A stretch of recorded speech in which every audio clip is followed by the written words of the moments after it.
In the shadowed halls of Willowbrook Manor, a single photograph holds the key to a chilling murder. Hercule Poirot arrives to unravel Sir Reginald Hargrove's final shotter, cryptic image of betrayal that cost him his life. Was it the jealous rival, the scorned wife, or the ambitious assistant? A hidden camera captures a deadly act, but the killer's face is a lie. As secrets of theft, illness, and forbidden love unravel, a shocking twist reveals the true hand in the darkroom.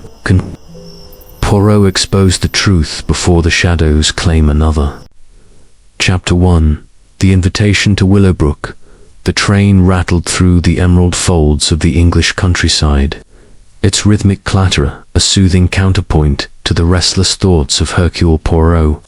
Seated in a first-class carriage, he adjusted his immaculate mustache with a gloved finger, his sharp green eyes scanning the letter that had summoned him from his orderly London flat. The paper bore the crest of Sir Reginald Hargrove, a name synonymous with photographic brilliance, whose stark images of war-torn landscapes and haunting portraits had captivated the world. The letter was brief, yet tantalizing. Mon cher Monsieur Poirot, your reputation for unraveling the human heart precedes you. Join me at Willowbrook Manor this weekend for a gathering that promises revelations. I have captured something extraordinary, my final masterpiece. Yours, Reginald Hargrove. Poirot folded the letter with precision, his mind already alight with curiosity. Sir Reginald was no ordinary man. His photographs were not mere images, but stories frozen in silver nitrate, each frame a window into truths others overlooked. Why, then, this summons? And why the cryptic hint of a final masterpiece? Poirot's little grey cells hummed. A man of Hargrove's stature did not issue invitations lightly, and the word final carried a weight that piqued the detectives. Instinct for drama, he glanced out the window at the rolling hills, their autumnal hues softened by a mist that clung like a widow's veil. A weekend in the country, he murmured, his Belgian accent curling round the words. Mais oui, it shall be most illuminating. The train slowed as it approached Willowbrook Station, a quaint platform dwarfed by ancient oaks.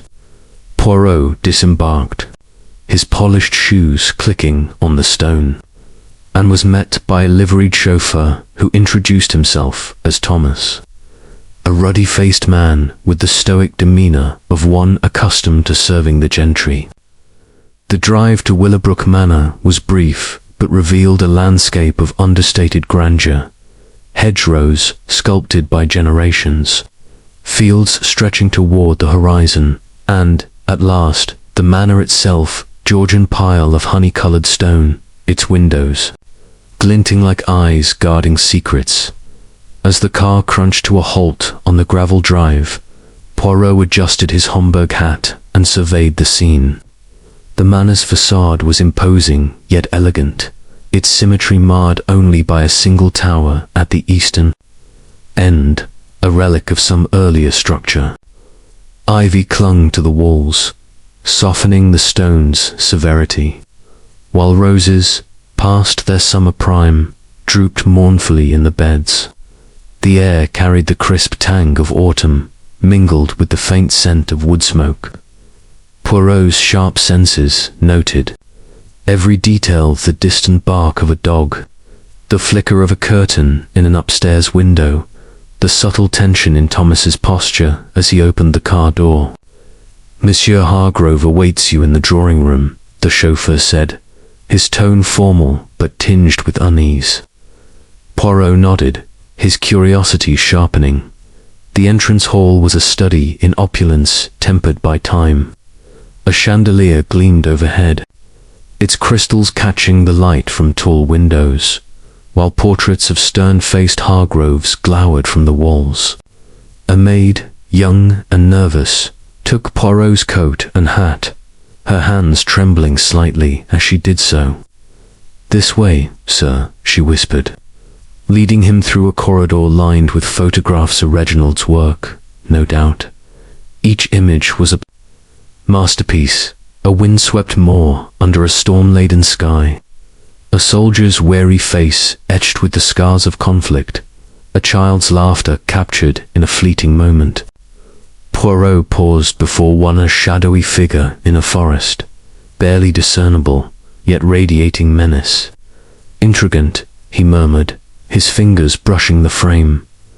The drawing room was a spacious chamber, its walls papered in a faded damask that spoke of better days.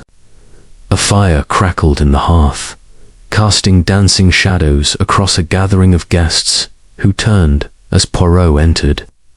Sir Reginald Hargrove stood at the centre, a tall man in his late 50s, his silver hair swept back from a high forehead. His eyes, a piercing blue, held the intensity of one who saw the world through a lens. "Monsieur Poirot," he exclaimed, striding forward with a vigour that belied the faint tremor in his hands. "Your presence honours us. Welcome to Willowbrook." Poirot bowed slightly, his gaze sweeping the room. "The honour is mine, Sir Reginald. Your invitation was most compelling." He allowed the word to linger, noting the quick glances exchanged. Among the others, the group was small but diverse, each face a study in character that Poirot's keen mind began to catalogue. Lady Beatrice Hargrove, Sir Reginald's wife, approached with a grace that seemed practiced yet genuine. Her auburn hair was swept into an elegant chignon, and her emerald gown accentuated a figure still youthful despite her years. "Monsieur Poirot," she said, her voice smooth as velvet, "we've heard so much of your exploits. I trust the journey was pleasant." Her smile was warm, but Poirot detected a flicker of strain in her eyes, as if she bore a private burden. "Most pleasant," Madame Poirot replied, inclining his head. "The English countryside is a balm to the soul." "N'est-ce pas?" Next was Victor Blaine, Sir Reginald's assistant, a lean young man with sharp features and restless hands. His dark suit was impeccably tailored, but his tie was slightly askew, a detail Poirot noted as a sign of agitation. "Mr. Poirot," Victor said, his tone clipped, "I handle Sir Reginald's equipment and schedules. Not much of a detective, I'm afraid, but I keep the studio running." His smile was tight, and Poirot sensed ambition lurking beneath the deference. Eliza Thorne, a rival photographer, leaned against a bookcase, her angular frame clad in a tailored jacket and trousers. That defied convention. Her dark hair was cropped short, and her eyes glinted with a mixture of amusement and disdain. "So, you're the famous Poirot," she said, her voice carrying a hint of mockery.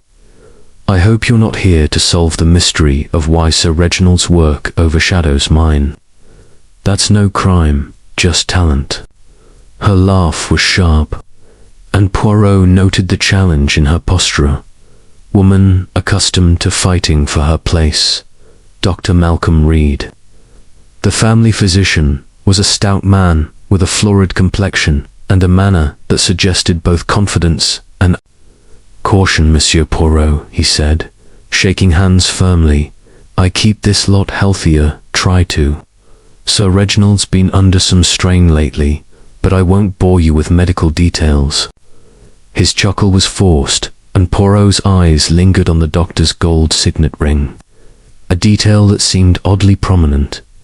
Finally, there was Amelia Hargrove, Sir Reginald's niece, a young woman of perhaps 20, with delicate features and wide, expressive eyes.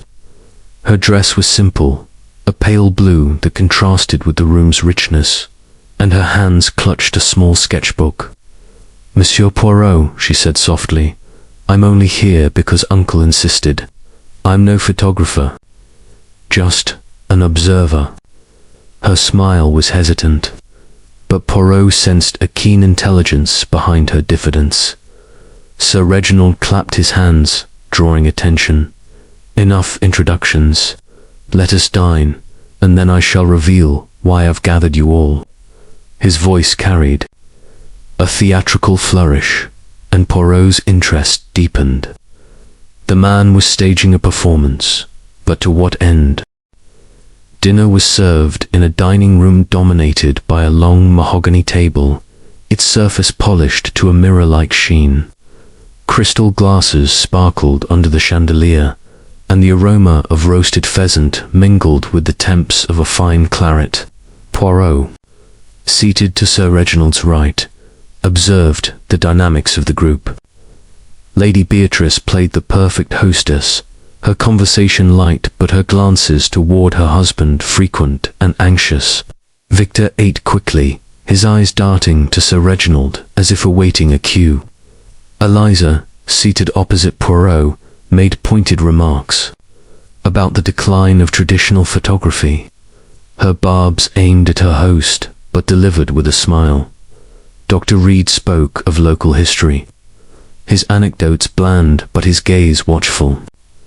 Amelia, beside Poirot, was quiet, her fingers tracing patterns on her napkin. Monsieur Poirot, Sir Reginald said, leaning toward him, you must wonder why I've invited a detective to what appears a mere social gathering. His tone was conspiratorial, his eyes alight with excitement. Indeed, Sir Reginald Poirot replied, sipping his wine. Your letter spoke of a masterpiece. I am most eager to see it and to understand its significance. Sir Reginald's smile was enigmatic, all in good time. Tonight we celebrate art, truth, and perhaps revelation. He raised his glass, but Poirot noted the slight tremor in his hand, the faint pallor beneath his tan.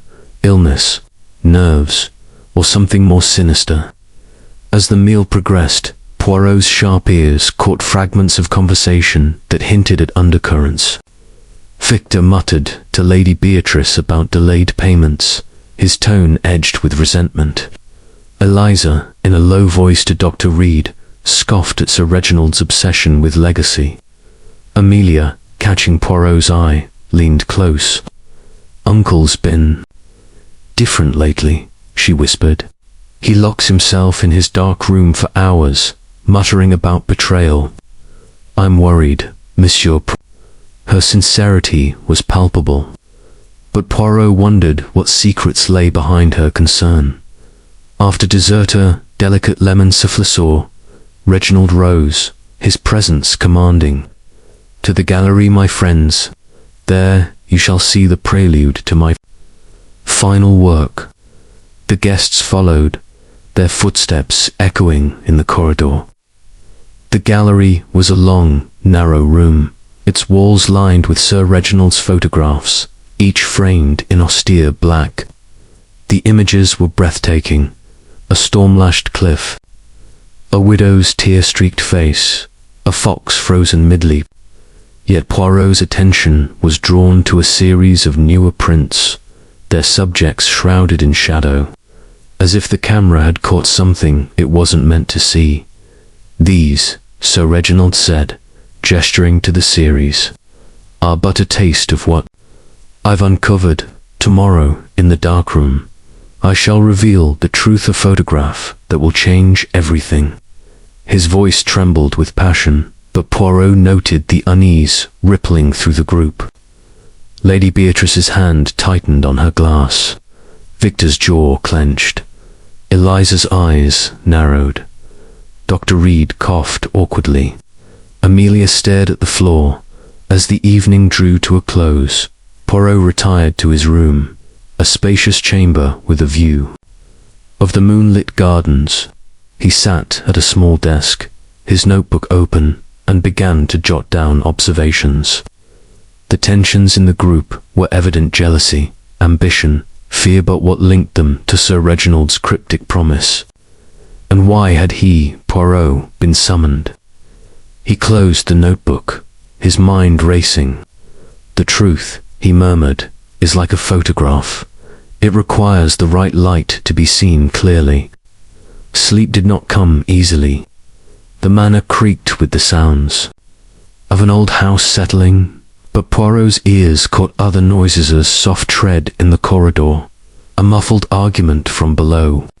He rose, slipping into his dressing gown, and stepped to the window. The gardens were bathed in silver, but a shadow moved near the rose beds, a figure, too distant to identify, vanishing into the night. Poirot's lips curved in a faint smile. The game, it has begun. The next morning, as dawn gilded the manor, a scream shattered the silence. Poirot was already dressed, his routine of precision undisturbed, and he hurried downstairs. The maid, pale and trembling, stood in the hall. "It's Sir Reginald," she stammered. He's dead." Poirot followed her to the darkroom, a cavernous cellar accessed by a narrow stair. The air was thick with the chemical temps of developer fluid. Sir Reginald lay slumped over a workbench, his Leica camera beside him, a single negative clutched. In his hand, his face was contorted, his lips tinged blue. Poirot knelt, his nose detecting the unmistakable, bitter almond scent of cyanide. "Poison," he said softly, his eyes scanning the room. Bottles of chemicals lined the shelves. A tray of developer sat untouched, and the negative gleamed under the red safe light. Lady Beatrice, arriving breathless, let out a cry. "Reginald," she gasped, clutching Dr. Reed's arm. Victor stood, frozen, his face a mask of shock. Eliza's expression was unreadable, her camera bag slung over her shoulder. Amelia, last to arrive, covered her mouth, tears welling. Poirot rose, his voice calm but commanding. "No one is to touch anything. Inspector Japp will be summoned, but first Hercule Poirot shall observe."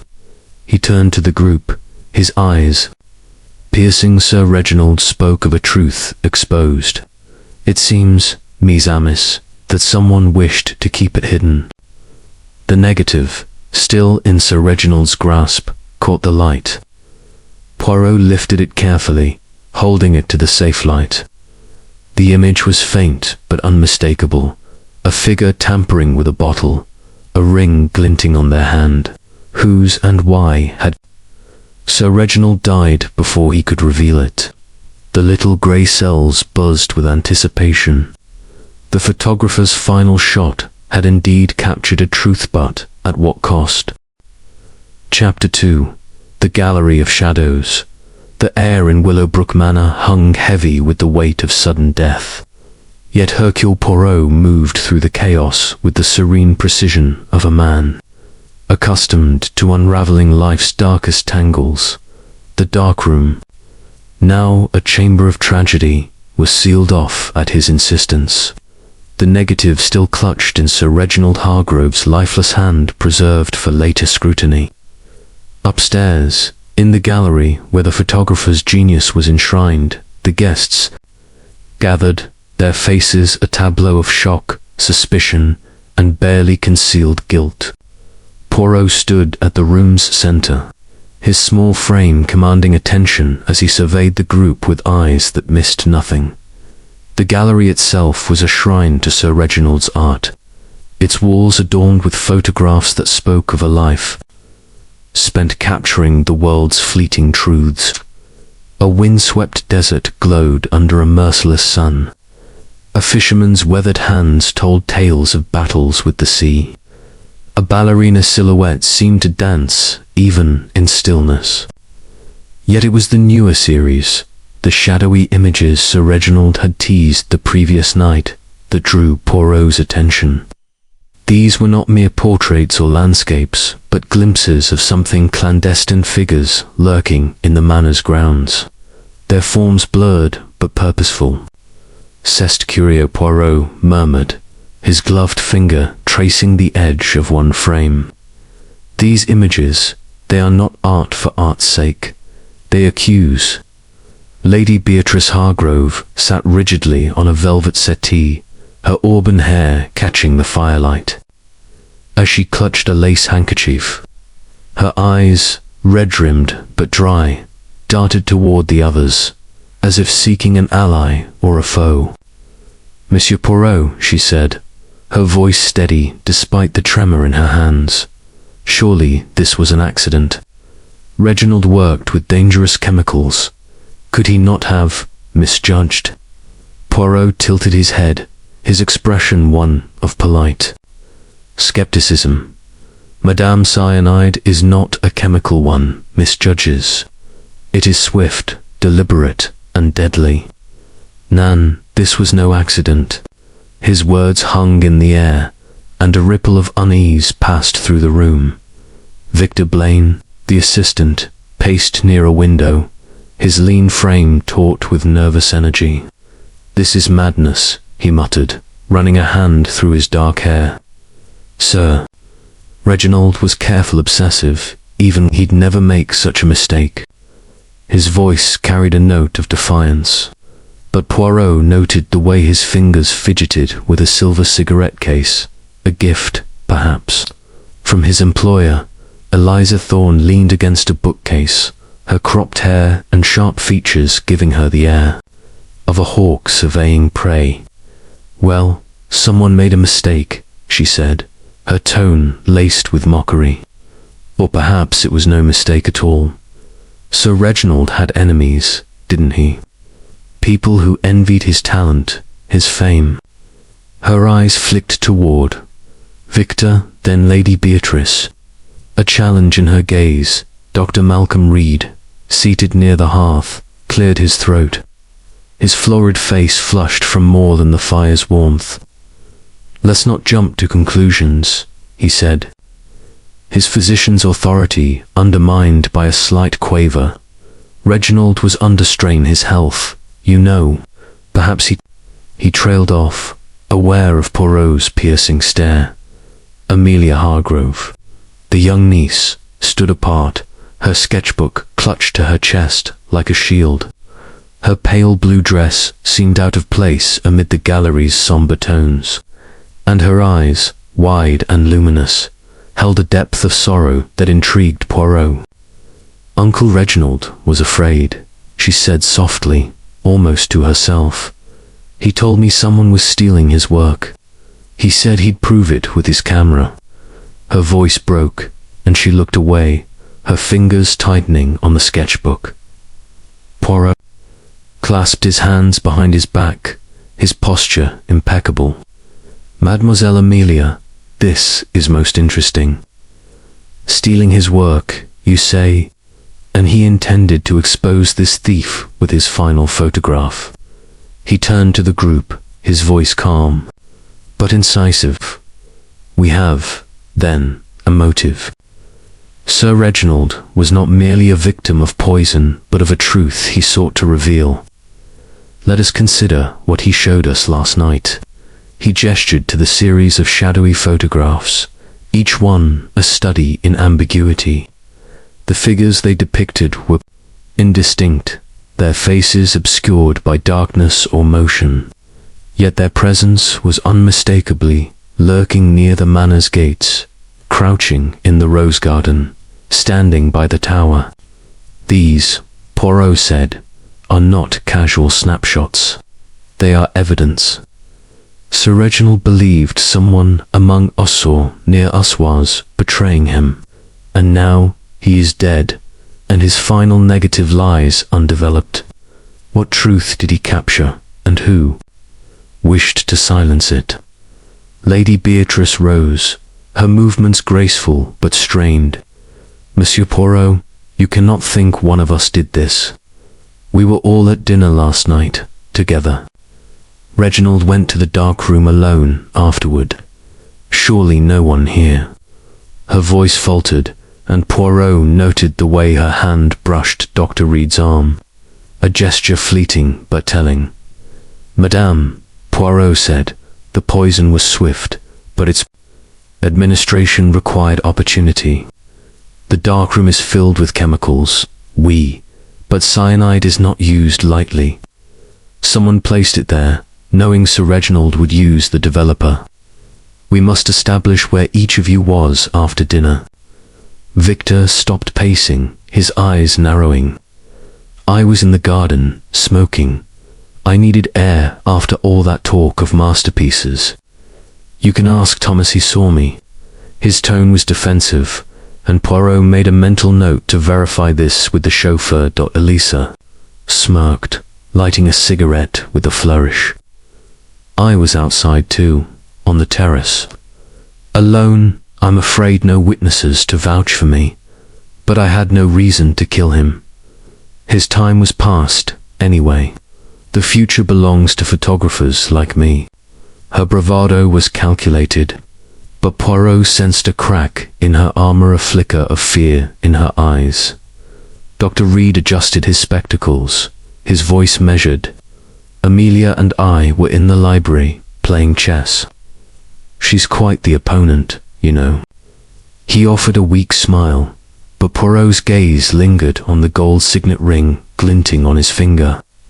A detail to remember. Amelia nodded, her voice barely audible. It's true, we played until nearly midnight. Then I went to bed. Her eyes met Poirot's briefly, then dropped to her sketchbook. As if it held answers she could not voice. Poirot turned to Lady Beatrice. And you, madame, where did you spend the hours after dinner? She hesitated, her fingers twisting the handkerchief. I was in my sitting room, reading. I needed time alone. Reginald's talk of betrayal upset me. Her voice was soft, but Poirot detected a note of evasion. Reading alone or meeting someone. He paced slowly before the photographs, his mind assembling the pieces. Let us reconstruct. Sir Reginald dined with us, spoke of his final work, and retired to the darkroom. Sometime between dinner and midnight, he ingested cyanide. The negative he held suggests he was developing a photograph of proof, perhaps, of the betrayal he feared. We must see this image, Mies Amos. It may hold the key. Victor snorted. You think a photograph will tell you who killed him? It's just shadows and tricks of light. But his voice betrayed unease, and Poirot noted the sweat beading on his brow. Shadows, Monsieur Blaine, often reveal what light conceals, Poirot replied. I shall examine the darkroom myself, with Inspector Japp's permission, when he arrives. Until then, I ask that no one leaves the manor. A murmur of protest rose, but Poirot raised a hand. It is not a request, Mies Amos. A man is dead, and the truth must be found. Hercule Poirot does not rest until it is so. As the group dispersed, their faces etched with varying degrees of dread. Poirot lingered in the gallery, his eyes returning to the shadowy photographs. One image, in particular, held his attention. A figure near the tower, holding what appeared to be a bottle. The shape was indistinct, but the posture suggested stealth. What did you see, Sir Reginald? He murmured. And why did it cost you your life? He left the gallery and made his way to the entrance hall, where the maid, still pale, hovered nervously. Mademoiselle Poirot said gently, You found Sir Reginald. Did you see anything unusual last night, after dinner? She shook her head, her eyes wide. No, sir. I was cleaning the dining room, then I went to bed.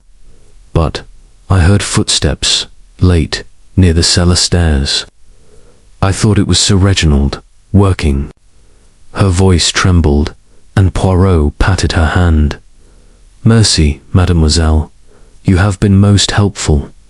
Footsteps, he thought, whose outside the autumn sun struggled through a veil of clouds, casting the manor in a muted glow. Poirot stepped into the garden, his polished shoes sinking slightly into the damp earth. The rosebeds, where one of the shadowy figures had been photographed, were pristine, but he noted a faint disturbance in the soiler footprint, perhaps hastily covered. He knelt, his eyes scanning the ground, but the evidence was too vague to confirm. Rising, he glanced toward the tower, its silhouette stark against the sky. Something about it nagged at him, a piece of the puzzle yet to fit. Back inside, he sought out Thomas, the chauffeur, who was polishing the car in the drive. "Monsieur Thomas," Poirot said, "you saw Monsieur Blaine in the garden last night, oui?" Thomas nodded, his face guarded. "Aye, sir. He was smoking by the fountain, around 11. Seemed agitated, but that's not unusual for him. And did you see anyone else? Mademoiselle Thorne, perhaps, on the terrace?" Thomas hesitated, his cloth pausing on the car's hood. "Didn't see her, sir. But I heard someone moving near the tower, past midnight. Couldn't say who, too dark." Poirot thanked him and returned to the manor, his mind racing. Footsteps in the cellar, a figure by the tower, a photograph of betrayal. The pieces were there, but the picture was incomplete. He resolved to visit the darkroom as soon as Jap arrived, to develop the negative and see what truth it held. But as he climbed the stairs to his room, a chill ran through him. The gallery of shadows had revealed one thing clearly: someone in Willowbrook Manor was not what they seemed, and Sir Reginald's final shot might yet expose them or claim another victim. Chapter 3. The Midnight Exposure. The morning mist clung to Willowbrook Manor like a shroud, its tendrils curling around the ancient stonework as Hercule Poirot descended the narrow staircase to the dark room. The air grew colder with each step, the scent of damp earth mingling with the sharp bite of photographic chemicals. Sir Reginald Hargrove's body had been removed by the local undertaker, under Inspector Japp's watchful eye, but the scene remained untouched at Poirot's insistence. The negative, still clutched in the dead man's hand when discovered, now rested in a small envelope in Poirot's pocket. It was, he believed, the key to the mystery of frozen moment that had cost the photographer his life. The darkroom door creaked open, revealing a cavernous space lit only by the dull red glow of a safe light. Shelves lined the walls, crowded with bottles of developer, fixer, and stop bath, their labels faded from use. A workbench stood at the center, its surface littered with trays, tongs, and a Leica camera, its lens glinting like an unblinking eye. Poirot's polished shoes tapped softly on the stone floor as he surveyed the scene, his mind reconstructing the final moments of Sir Reginald's life. Here, he murmured, the truth was to be revealed, and here it was silenced. He slipped on a pair of gloves borrowed from the maid, who had eyed him nervously, and approached the workbench. The tray of developer, where Sir Reginald had collapsed, was still half full, its surface shimmering faintly. Poirot leaned closer, his nostrils detecting the unmistakable bitter almond scent of cyanide, now fainter but undeniable. The poison was in the developer, he said to himself, or perhaps inhaled from a bottle nearby. But how was it administered, and by whom? Before he could proceed, the door swung open, and Inspector Japp entered, his broad face etched with the weariness of a man who preferred London's straightforward crimes to the intricacies of a country manor. "Poirot, you're up early," he grumbled, rubbing his hands against the chill. "Found anything yet, or are you just admiring the scenery?" Poirot's lips curved in a faint smile. "Mon ami, the scenery of a crime is never to be admired, only understood. This dark room is a stage, and Sir Reginald played his final act here. I intend to develop his last photograph, the negative he held when he died, It may tell us what he could not. Jap raised an eyebrow. A photograph? You think it'll point to the killer? Seems a bit fanciful, even for you. Fanciful, perhaps, Poirot replied, but Sir Reginald was a man of precision. He spoke of exposing a truth, and this negative is his last testament. Let us see what it reveals. With Jap's reluctant assistance, Poirot prepared the darkroom for development. He handled the negative with care, sliding it into the enlarger and adjusting the focus. The process was meticulous, each step a ritual of patience. The paper placed. In the tray, the developer poured, the image slowly emerging like a ghost from the void. As the photograph took shape, Poirot's sharp eyes narrowed. It showed a figure in the manor's grounds, near the tower, holding a bottle. The face was obscured by shadow, but a ring on the figure's hand gleamed distinctly, a heavy band. With a crest, "C'est intéressant," Poirot murmured. "This is no accident. This is evidence." Jap peered over his shoulder. "Blurry, isn't it? Could be anyone. That ring, though, looks familiar. Didn't Dr. Reed have one like it?" Poirot nodded, his mind cataloguing details. "Perhaps, Inspector, but we must not assume. The ring is a clue, but the figure's identity remains a shadow. We must learn who had access to this dark room and who knew Sir Reginald's habits." Leaving the photograph to dry, Poirot and Jap returned upstairs, where the guests had gathered in the drawing room, their faces a mixture of grief and suspicion. Lady Beatrice sat by the fire, her elegant hands folded tightly in her lap, her eyes avoiding the others. Victor Blaine stood by the window, his cigarette case open but untouched, his jaw set in a grim line. Eliza Thorne lounged in an armchair, her camera resting on her knee as if it were an extension of herself, her expression one of detached amusement. Dr. Malcolm Reed hovered near a sideboard, pouring himself a brandy with unsteady hands.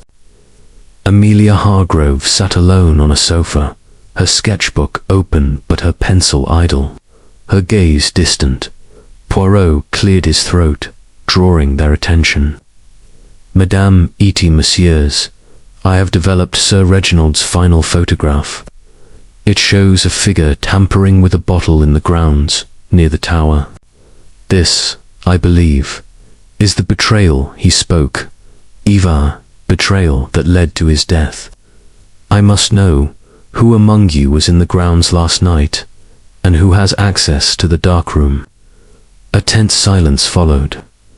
Lady Beatrice spoke first, her voice low, but firm. "I told you, Monsieur Poirot, I was in my sitting room after dinner. I saw no one in the grounds, and I never go near the dark room. Those chemicals make me ill."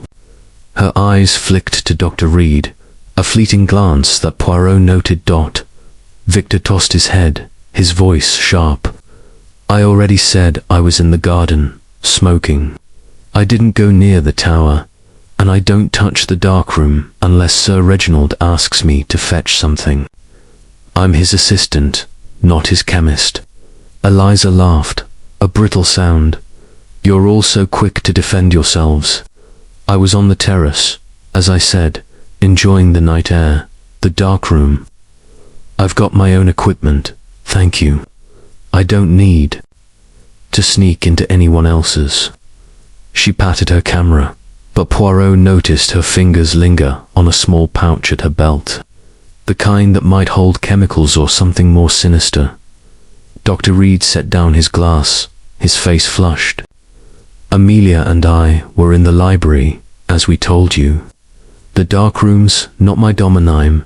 A doctor, not a photographer. But I did see Reginald earlier that day, checking his supplies. He seemed agitated. His hand strayed to his signet ring, twisting it absently. Amelia's voice was barely a whisper. "I don't go to the darkroom either. Uncle kept it locked. and only he and Victor had keys. But she hesitated, her eyes meeting Poirot's. I saw someone near the tower last night, from my window. Just a shadow, moving quickly. I thought it was a servant, but now her voice trailed off, and Poirot sensed her fear was genuine. But was it fear of discovery, or of something else? Jap, growing impatient, stepped forward. Right, enough of this. I'm having the darkroom searched for fingerprints and testing those chemicals. Poirot, any ideas on how the cyanide got there? Poirot clasped his hands behind his back, his eyes sweeping the group. The cyanide, Inspector, was likely added to the developer after dinner when Sir Reginald was alone. The darkroom is locked. But keys can be copied, locks can be picked. Or perhaps the poison was in a bottle Sir Reginald opened, trusting it to be safe. We must consider motive. Who stood to gain from his death? Lady Beatrice, you inherit the estate. Nan. Lady Beatrice stiffened, her cheeks paling. You cannot think I would kill my husband. Yes, I inherit, but I loved Reginald. His work was his life, and I supported him always. Her voice cracked, but Poirot's expression remained impassive. And you, Monsieur Blaine, he continued. You were his assistant, yet you spoke of delayed payments, of ambitions unfulfilled. Did you resent your master? Victor's eyes flashed. Resent him? Of course I did. He treated me like a servant half the time. But kill him? No. I needed him alive to get anywhere in this business. His defiance was convincing, but noted the sweat on his brow. Eliza leaned forward, her voice cutting. Oh, come now, Victor. You were always whining about being underappreciated. And you, Doctor, weren't you arguing with Reginald about unpaid bills last week? She smirked, enjoying the discomfort she caused. Reed bristled. That's none of your business, Eliza. Yes, we had words, but it was settled. I had no reason to harm him. His hand tightened on his glass, and Poirot's eyes lingered on the ring again. Amelia spoke up, her voice trembling. Uncle was sick, wasn't he, Dr. Reed? He told me he wasn't well. Could it have been suicide? Her question hung in the air, a possibility none had voiced. Poirot shook his head. None, mademoiselle. A man like Sir Reginald, so proud of his work, so eager to reveal his final masterpiece, he would not choose such an end. This was murder, calculated and cruel. The photograph proves it. Someone feared what he would expose. He produced the developed print, holding it up for all to see. The shadowy figure, the bottle, the ring, each detail sparked a reaction. Lady Beatrice gasped softly. Victor's jaw tightened. Eliza's eyes narrowed. Reed's hand froze on his glass. Amelia looked away. This ring, Poirot said, is distinctive. Who among you wears such a band? A heavy silence followed. Reed cleared his throat. It's mine, I suppose, he said, holding up his hand. But I wasn't in the grounds last night. I told you, I was with Amelia. Poirot nodded, his smile enigmatic. We shall see. Doctor, the photograph does not lie, but it does not tell all. I shall need to speak with each of you alone to understand your movements, your motives. Until then, remain here. As the group dispersed, their whispers filled with suspicion. Poirot returned to the darkroom with Jap. He examined the bottles on the shelves, noting their labels. Developer, fixer, stop battle, standard, yet one. Bottle, slightly misaligned, caught his eye. It was unmarked, its contents clear. He lifted it carefully, sniffing. The faint almond scent confirmed his suspicion. This, Inspector, is the source. Placed here, perhaps, to be mistaken for another. Chemical, Japp frowned. So someone slipped it in, knowing Hargrove would use it. Clever, but who had the chance? Poirot's eyes gleamed. That mon ami is what we shall discover. The midnight exposure has begun, and the truth will develop in time. As they left the darkroom, Poirot's mind churned. The ring, the bottle, the shadowy figure, each was a piece of the puzzle, but the picture was still blurred. Someone in Willowbrook Manor had orchestrated a perfect crime, but Hercule Poirot was not one to be outwitted by shadows. The little grey cells were at work, and the truth, like a photograph, would soon come into focus. Chapter 4. The initial suspicions. The morning sun struggled through the heavy drapes of Willowbrook Manor's drawing room, casting long, wavering shadows across the faces of the gathered suspects. Hercule Poirot stood by the fireplace, his small, immaculate figure a stark contrast to the room's opulent decay. The air was thick with tension, each guest avoiding the other's eyes, their postures betraying a mix of fear and defiance. Inspector Japp, his notebook open and his expression one of barely concealed impatience, stood near the door, ready to record every word. Poirot's sharp green eyes swept over the assembly. Lady Beatrice Hargrove, Victor Blaine, Eliza Thorne, Dr. Malcolm Reed, and Amelia Hargrove, a piece in the intricate puzzle of Sir Reginald's murder. Madame et Messieurs Poirot began, his voice clear and measured. We are gathered to unravel the tragedy of Sir Reginald Hargrove's death. The cyanide that ended his life was no accident, placed deliberately in the darkroom where he worked alone. The photograph he clutched a figure with a ring, tampering with a bottle suggests a motive rooted in betrayal. We must now establish the movements and motives of each of you. The truth it hides, but Hercule Poirot will find it. Lady Beatrice, seated in a high-backed chair, straightened, her hands clasped tightly. Monsieur Poirot, this is dreadful. To think one of us could do such a thing. Her voice wavered, but her eyes were steady, meeting his with a practiced composure. Poirot noted the faint lines of strain round her mouth, a sign of more than grief. Madame, he replied, let us begin with you. After dinner, you say you were in your sitting room, reading. Alone, Did anyone see you there? She hesitated, her fingers twisting a sapphire ring knot, the one in the photograph. Poirot noted. No one, I'm afraid. I retired early. Reginald's talk of betrayal. It unsettled me. I needed solitude. Her tone was earnest, but Poirot sensed a guardedness, as if she were framing her words with care. He turned to Victor Blaine, who leaned against a bookcase, his cigarette case now tucked away, his arms crossed defensively.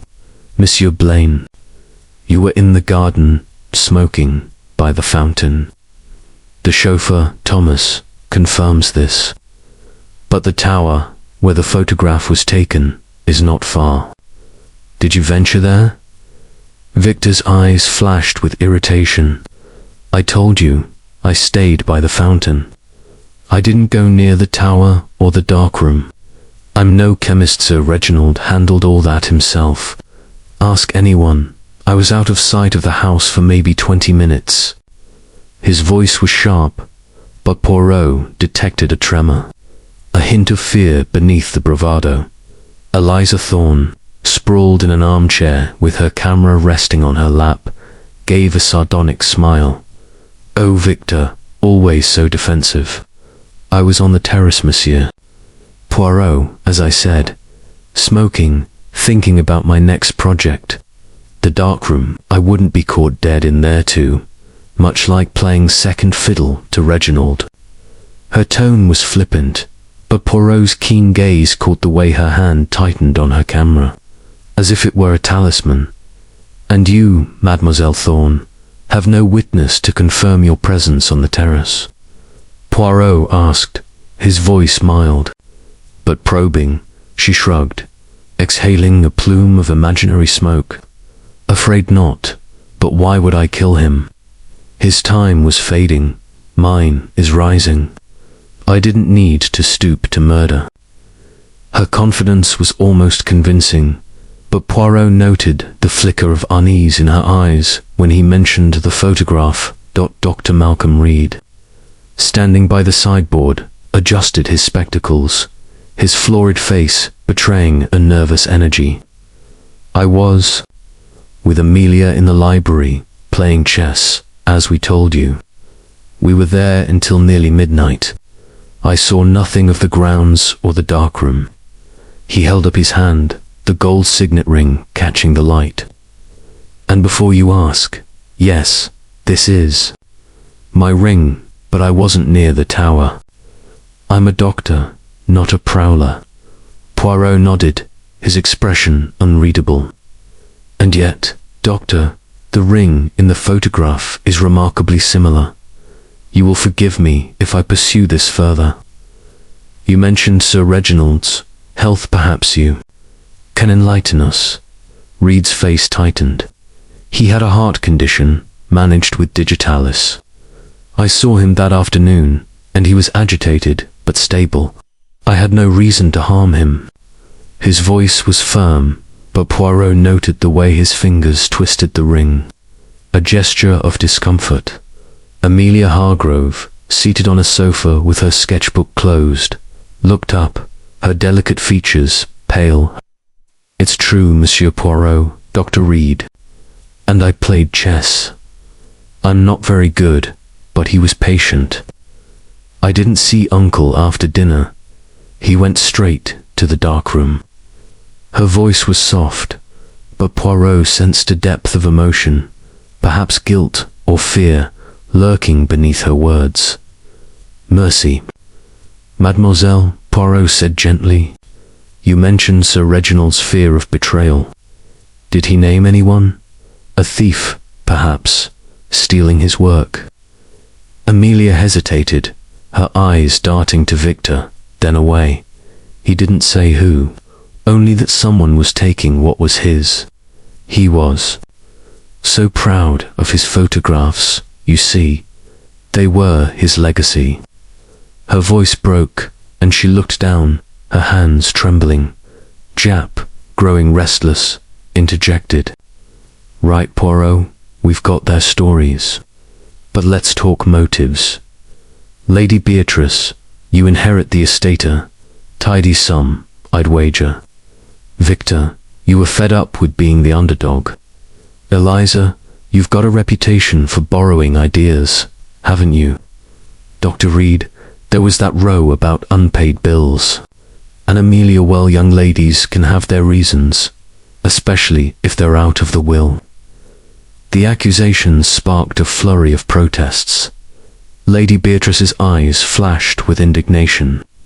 "How dare you? I loved Reginald, and money was never an issue." Victor swore under his breath, muttering about loyalty.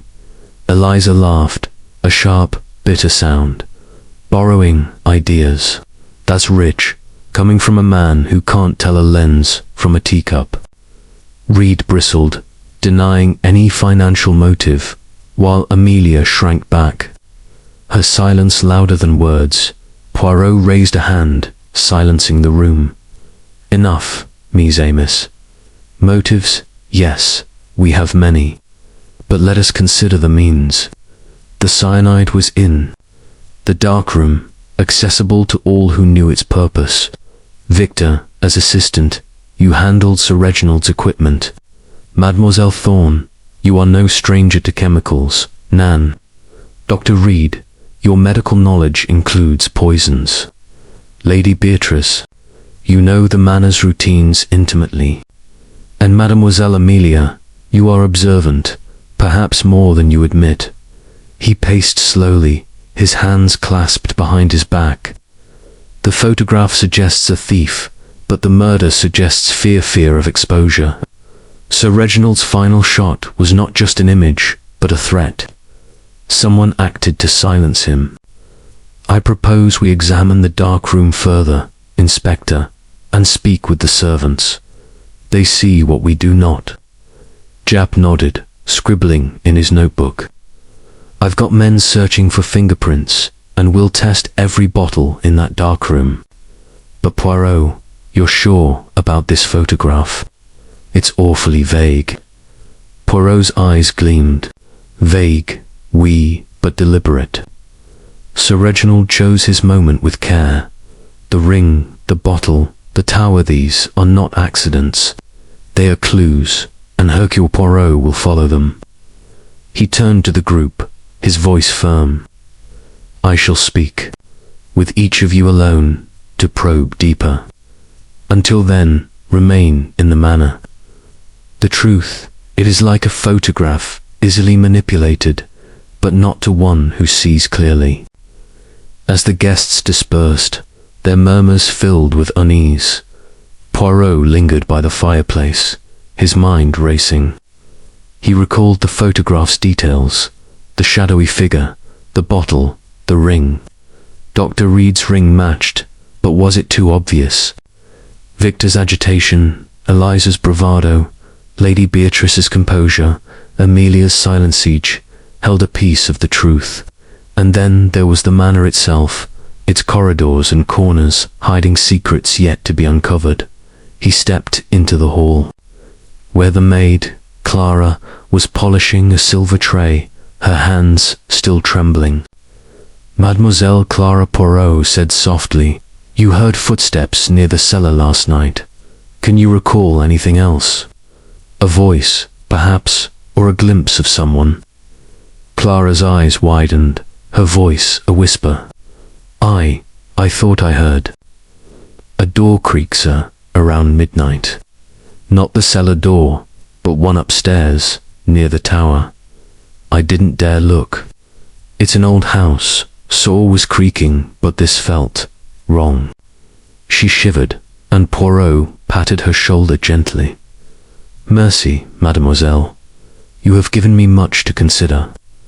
He made his way to the tower, a narrow spiral staircase leading to a locked door. The key, he learned from Thomas the chauffeur, was kept by Sir Reginald, but locks, as Poirot knew, were no barrier to a determined mind. The tower overlooked the grounds, a perfect vantage point for Sir Reginald's photograph.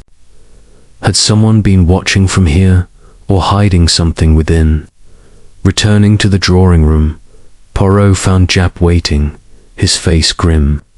We've got the preliminary report on the cyanide, he said. It's pure, not diluted, and it was. In that unmarked bottle you spotted, someone knew exactly what they were doing.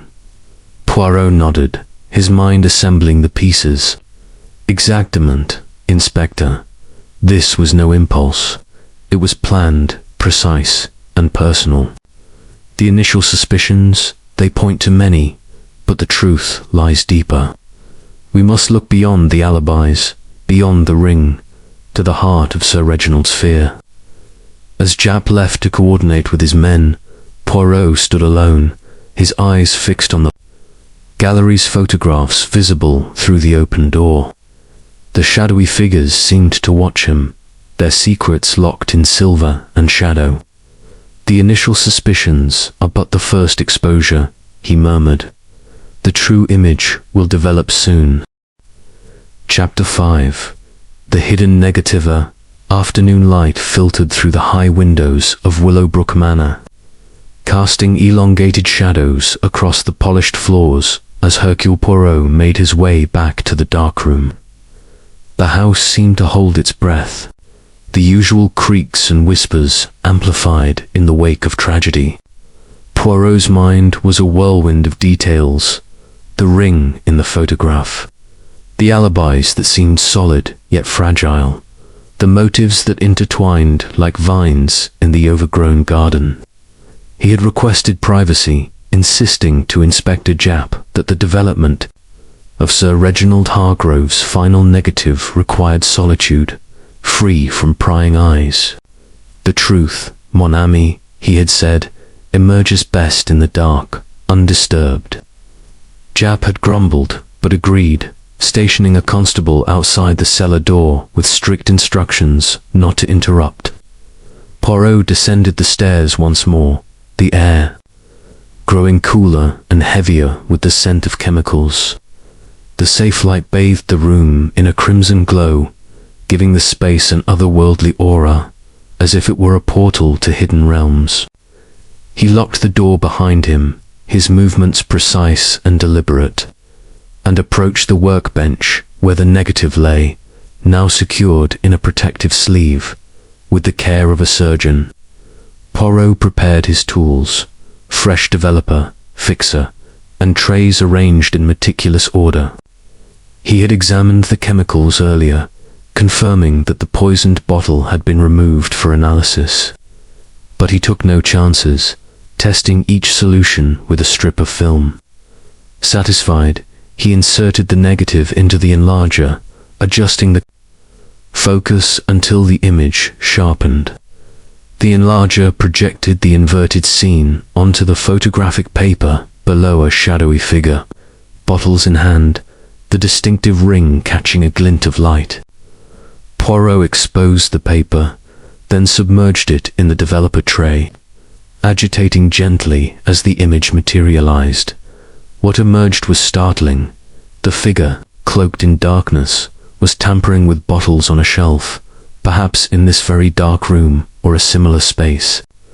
The face was obscured by a hat or hood, but the ring was clear, a heavy band with an intricate crest, not unlike Dr. Reed's, yet with subtle differences upon closer inspection. Was it the same, or a clever imitation? Poirot's little grey cells buzzed with possibilities. This was no random snapshot. It was an accusation, captured by Sir Reginald's hidden camera, perhaps triggered by motion in the night. "Ah, mon pauvre Hargrove," Poirot murmured, "you saw too much, and now we must see for you." He fixed and rinsed the print, hanging it to dry before examining it under a magnifying glass. The bottles in the image bore labels similar to those in the darkroom developer, fixer, but one was unmarked, much like the poisoned vessel. The figure's posture suggested stealth, a gloved hand, save for the ringed finger, pouring something into a container. Poirot noted the background, faint outlines of shelves and equipment, confirming it was indeed the darkroom. But when was this taken? Before dinner or earlier? And why had Sir Reginald not confronted the intruder immediately? Pocketing the print in an envelope, Poirot emerged from the darkroom, his expression one of quiet determination. The constable nodded as he passed, and Poirot made his way to the library, where he had arranged to interview Victor Blaine first.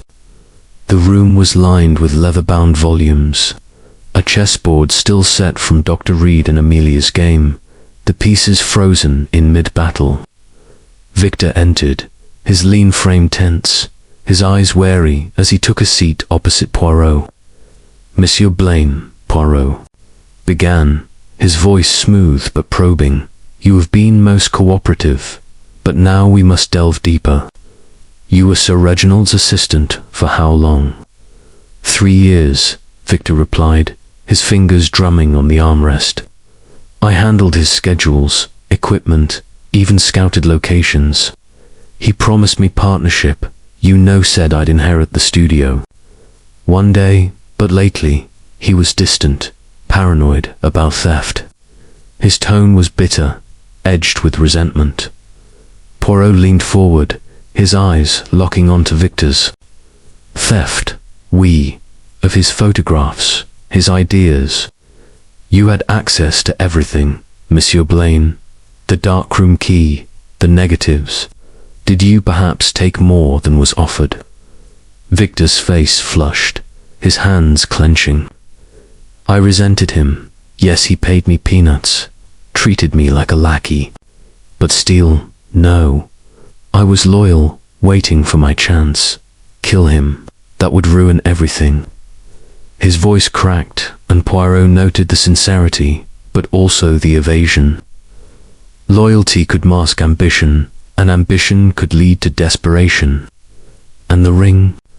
In this photograph, Poirot produced the print, sliding it across the table. It shows someone tampering with bottles in the darkroom. The ring does. It looked familiar. Victor peered at the image, his brow furrowing. That's it. Looks like Dr. Reed's ring, but I don't know. I wasn't in the darkroom last night, I swear. Ask Tomasi was in the garden. His eyes widened, a flicker of fear crossing his face. Poirot nodded, filing away the reaction. Victor was hiding something, but was it murder? Mercy, Monsieur Blaine. You may go, but remain available. As Victor left, Poirot jotted notes in his small notebook. Resentment, yes. Opportunity, possible. Motive, inheritance of studio. Next was Eliza Thorne, who sauntered into the library with her camera bag slung over her shoulder, her sharp features set in a mask of indifference. She sat without invitation, crossing her legs and lighting a cigarette. Well, Monsieur Poirot, ready to accuse me. I make no secret of my rivalry with Reginald. His work was outdated, mine is the future. Her voice was laced with defiance, her eyes challenging. Poirot smiled faintly, unfazed. Mademoiselle Thorne, rivalry is one thing, murder another. You were on the terrace last night, alone. No alibi, and your bag may, I see it. He gestured politely, but his tone brooked no refusal. Eliza hesitated, then handed it over with a shrug. Go ahead, nothing to hide. Poirot opened the bag, revealing lenses, film rolls, and tucked in a side pocket small vials, labeled as experimental developers. He uncapped one carefully, sniffing. The faint almond scent was unmistakable. Cyanide compounds, used in some archaic photographic processes. Ah, mademoiselle, he said, holding up a vial. Cyanide, nan. For experimental prints, you claim. But convenient, no, for poisoning a rival. Eliza laughed, a sharp, unamused sound. Those are four-toning prints, poor old techniques Reginald himself used. I'd ruin him professionally, yes, expose his fading talent, but kill him. Why bother? His death only makes him a martyr. Her bravado was intact, but Poirot noted the way her hand trembled slightly as she retrieved her bag, and this photograph. He showed her the print. The figure tampering. Could it be you, seeking to sabotage his work? She examined it, her expression unreadable. The ring doesn't match mine, see? She held up her bare hands. And I don't skulk in darkrooms. I create in the light. Poirot nodded, but his mind raced. No ring, but the vials were damning. Was she the thief, or something more? As Eliza departed, Poirot paced the library, the chessboard catching his eye. A king in check, surrounded by pawns and knights. The game, it is complex, he murmured. The hidden negative reveals much, but conceals more. He recalled Victor's bitterness, Eliza's chemicals clues. Yes, but the puzzle was incomplete. Dr. Reed's ring loomed large, but perhaps it was a red herring. Planted to mislead. He summoned the maid, Clara, who entered timidly. Mademoiselle, you mentioned hearing a door creak near the tower. Did Sir Reginald keep anything their negatives, perhaps? Clara nodded, her voice hushed. He had a safe in the tower room, sir. Locked tight, but he went there often lately. Said it was for his most important work. Poirot thanked her, his interest piqued. A hidden safe perhaps, containing more evidence. He met Japp in the hall, sharing his findings. The print shows tampering, Inspector. The ring resembles reeds, but I suspect misdirection. We must check the tower. Japp agreed, and they ascended the spiral stairs, forcing the lock with a tool from the chauffeur. The tower room was sparse, a desk, a chair, and a wall safe. Poirot spun the dial, using a combination gleaned from Sir Reginald's desk. Notes his birth date. Simple but effective. Inside, stacks of negatives, documents, and a letter addressed to Poirot himself. Mon Dieu, Poirot breathed, opening it. If you read this, I am dead. The thief is close, watch the shadows. Enclosed was another negative, undeveloped. Poirot pocketed it, his mind ablaze. A second hidden negative, perhaps the true final shot. As evening fell, Poirot returned to the darkroom, developing the new find. It revealed a different scene. Two figures in conversation, one handing over an envelope. The faces were clear. And Eliza, in the garden. Ah, Poirot said. Collusion. Theft of ideas, perhaps. The little grey cells hummed. The plot thickened. Resentment, rivalry, and now conspiracy. But was it murder or a diversion? He confronted Victor again that night. In the garden, under the stars. Monsieur Blaine, you and Mademoiselle Thorne partners in theft. Victor paled. Not theft, collaboration. She paid me for Reginald's unused ideas. He was hoarding them. But we didn't kill him. His plea rang true, but Poirot wondered, if not them, then who? The hidden negative had uncovered layers of deceit. But the killer remained in shadow. Poirot retired, the print safe in his room. Tomorrow, he would probe deeper into Dr. Reed's secrets, Amelia's silence, Lady Beatrice's composure. The truth was developing, one revelation at a time. Chapter 6. The doctor's confession. Twilight descended upon Willowbrook Manor, painting the sky in hues of bruised purple and fading gold, as Hercule Poirot summoned Dr. Malcolm Reed to the library.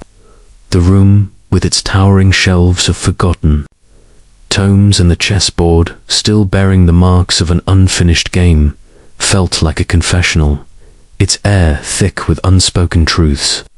Poirot sat at a mahogany desk, the newly developed print from the hidden negative laid out before him, its implications, casting long shadows in his mind.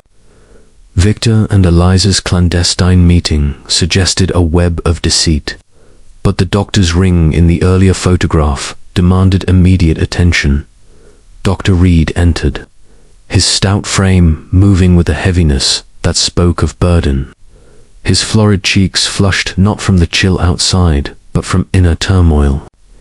He took the offered seat, his hands resting on his knees, the gold signet ring glinting under the lamp's warm light. Monsieur Poirot, he began, his voice gruff yet strained, I've been expecting this. You've questions about Reginald's health, I presume? Poirot inclined his head, his moustache twitching slightly as he studied the man. Precisement, doctor. You are the family physician, entrusted with Sir Reginald's well-being, yet you have been evasive. The ring in the photograph, it is yours, Nan. And now, with this new image of collusion between Monsieur Blaine and Mademoiselle Thorne, I wonder, what secrets do you hold? Reed sighed, a deep, rattling sound, and removed his spectacles, polishing them with a handkerchief. The ring is mine, yes sir, family heirloom, but I swear, I wasn't the figure in that photo. As for Reginald's health, he paused, his eyes meeting Poirot's with a mix of resignation and defiance. He had a heart condition, advanced cardiomyopathy. I prescribed digitalis to manage it, but it was a losing battle. He was dying, Poirot, at best. He knew it, but he refused to accept it, burying himself in his work. Poirot's eyes narrowed, the revelation shifting the puzzle's pieces like light refracting through a prism. Dying. This alters much. Doctor, perhaps Sir Reginald, facing his end, chose to orchestrate his own departure-suicide, disguised as murder, to protect his legacy or punish a betrayer. Reed shook his head vehemently, his voice dropping to a mutter. No, that wasn't Reginald. He was vain, proud his ego wouldn't allow such a quiet exit. He wanted to go out with a flourish, exposing whatever betrayal he imagined, but he was dying anyway, and that knowledge, it made him reckless. The doctor's words hung heavy, laced with an unspoken regret that Poirot noted, filing it away like a misaligned negative. And you, Doctor, did this knowledge give you motive? Unpaid bills, arguments, perhaps you hastened his end to settle debts, or out of mercy. Poirot's tone was gentle, but his gaze pierced like a focused lens. Reed's face crumpled, his hands clenching. Mercy, God, no. I cared for him. Poirot, the bills were a trifle. He promised payment after his next exhibition. I didn't tamper with anything, but... He hesitated, glancing toward the door as if fearing eavesdroppers. There was tension in the household, Reginald suspected. An affair his wife, Lady Beatrice. He confronted me about it, thinking I was involved because of our close friendship, but it wasn't me.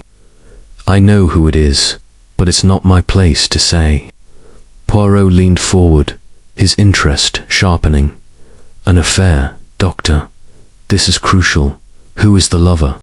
Speak, for the truth must emerge. Before Reed could respond, a soft knock interrupted. Amelia Hargrove entered, her face pale and tear-streaked, her sketchbook clutched like a lifeline. Monsieur Poirot, I couldn't sleep. I overheard Uncle arguing with Aunt Beatrice days ago. He accused her of seeing someone, of betrayal. She denied it, but her voice, it was guilty. I didn't want to say earlier, with everyone there. Her words tumbled out, her eyes wide with the weight of confession. Poirot rose, guiding her to a chair with paternal care. Mademoiselle Amelia, this is most illuminating. You believe your aunt had a lover. Did you hear a name, or see anything? Amelia nodded, wiping her eyes. No name, but I saw her once, in the garden, meeting someone in the shadows near the tower. It was a mantle, familiar. I thought it was Victor at first, but the posture was different, and Uncle's paranoia started then. He began photographing the grounds at night, setting traps with his camera. Her voice trembled, and Poirot patted her hand, his mind racing to connect the dots. The affair, the theft, the illness, all converging on the darkroom's deadly secret. Dr. Reed cleared, his throat, his expression conflicted. Amelia's right. Reginald confided in me about the affair. He suspected Victor, or even me, but I assured him it wasn't. The lover, it's someone closer, perhaps, but murder. No, this poison was cruel, not passionate. Poirot paced. Slowly, his hands clasped behind his back. An affair adds motive, jealousy, revenge. Lady Beatrice might kill to silence her husband's accusations, or the lover to protect their secret. Combined with the terminal illness, perhaps Sir Reginald planned to disinherit or expose in his will. And the collusion between Victor and Eliza, selling ideas, you say. This betrayal he photographed, but the poison suggests a deeper fear. He turned to Reed. Doctor, you prescribed digitalis. Could cyanide interact with it, hastening death? Reed nodded gravely. Yes, dangerously so, but I didn't administer the poison. Check my bag, my records, everything's in order. His plea was earnest, but Poirot's keen senses detected a note of desperation, as if the doctor guarded another secret. Amelia interjected, her voice steadier now. Uncle had a hidden camera in the darkroom, triggered by motion. Maybe that's how he captured the tampering. But who would risk it, knowing his suspicions? Poirot's eyes gleamed. Exactement, mademoiselle. The killer was bold or desperate. We must confront Lady Beatrice about the affair and probe Victor further on his dealings with Eliza. But first, Doctor, your alibi with Amelia Chess in the library, was it uninterrupted? Reed hesitated, then confessed softly. I stepped out briefly to fetch a book from my room. Amelia was absorbed in her sketchbook, but it was only minutes, not enough to go to the darkroom. The admission hung like a fog, weakening his defense. Poirot nodded, dismissing them both with thanks. Alone, he examined the print again. Victor and Eliza exchanging an envelope. Money for stolen negatives, perhaps. But the affair twisted the narrative, infidelity fueling murder, illness providing cover. He sought out Inspector Japp in the drawing room, where the fire crackled against the gathering night. Poirot, Japp said, nursing a brandy, we've fingerprints on the poisoned bottle smudged, but partial matches to several. Victor, Eliza, even Reed. No clear culprit. Poirot smiled enigmatically. The confessions begin, Inspector. Reed reveals Sir Reginald's illness, Amelia the affair. Motives multiply, but the truth sharpens. We must watch Lady Beatrice. She holds the key to the lover's identity. As Japp departed to question the servants anew, Poirot stepped into the garden, the cool air sharpening his thoughts. The tower loomed, its windows dark eyes overlooking the scene. A rustle in the bushes caught his ear, a figure slipping away. He pursued quietly, but found only a discarded glove, monogrammed with an M. R. Malcolm Reed, or a plant to mislead. Returning indoors, Poirot encountered Lady Beatrice in the hall, her face composed, but her eyes shadowed. Madame, he said, we must speak of your husband's suspicions. An affair, truth or fiction? She paled, her hand fluttering to her throat. Fiction, Monsieur Poirot. Reginald was ill, paranoid. There was no one. But her denial rang hollow, and Poirot knew the confession would come in time. The doctor's revelation had cracked the facade, exposing fractures of illness and infidelity. Yet the killer lurked, their final exposure drawing near. Poirot retired, the glove in his pocket a new clue, his little grey cells weaving the threads into a tapestry of deceit. Chapter 7. The garden encounter. The moon hung low over Willowbrook Manor, its silvery light casting the gardens into a chiaroscuro of shadow and gleam, as Hercule Poirot stepped onto the gravel path. The night air was crisp, carrying the faint perfume of late roses and the tens of impending frost. His polished shoes crunched softly, each step deliberate, as he retraced the paths where Sir Reginald Hargrove's photographs had captured clandestine figures.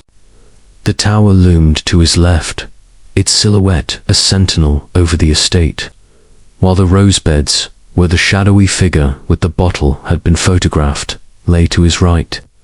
Poirot's little grey cells were alight with the revelations of the day. Dr. Reed's confession of Sir Reginald's terminal illness, Amelia's hint of an affair, and the damning negative showing Victor and Eliza in collusion.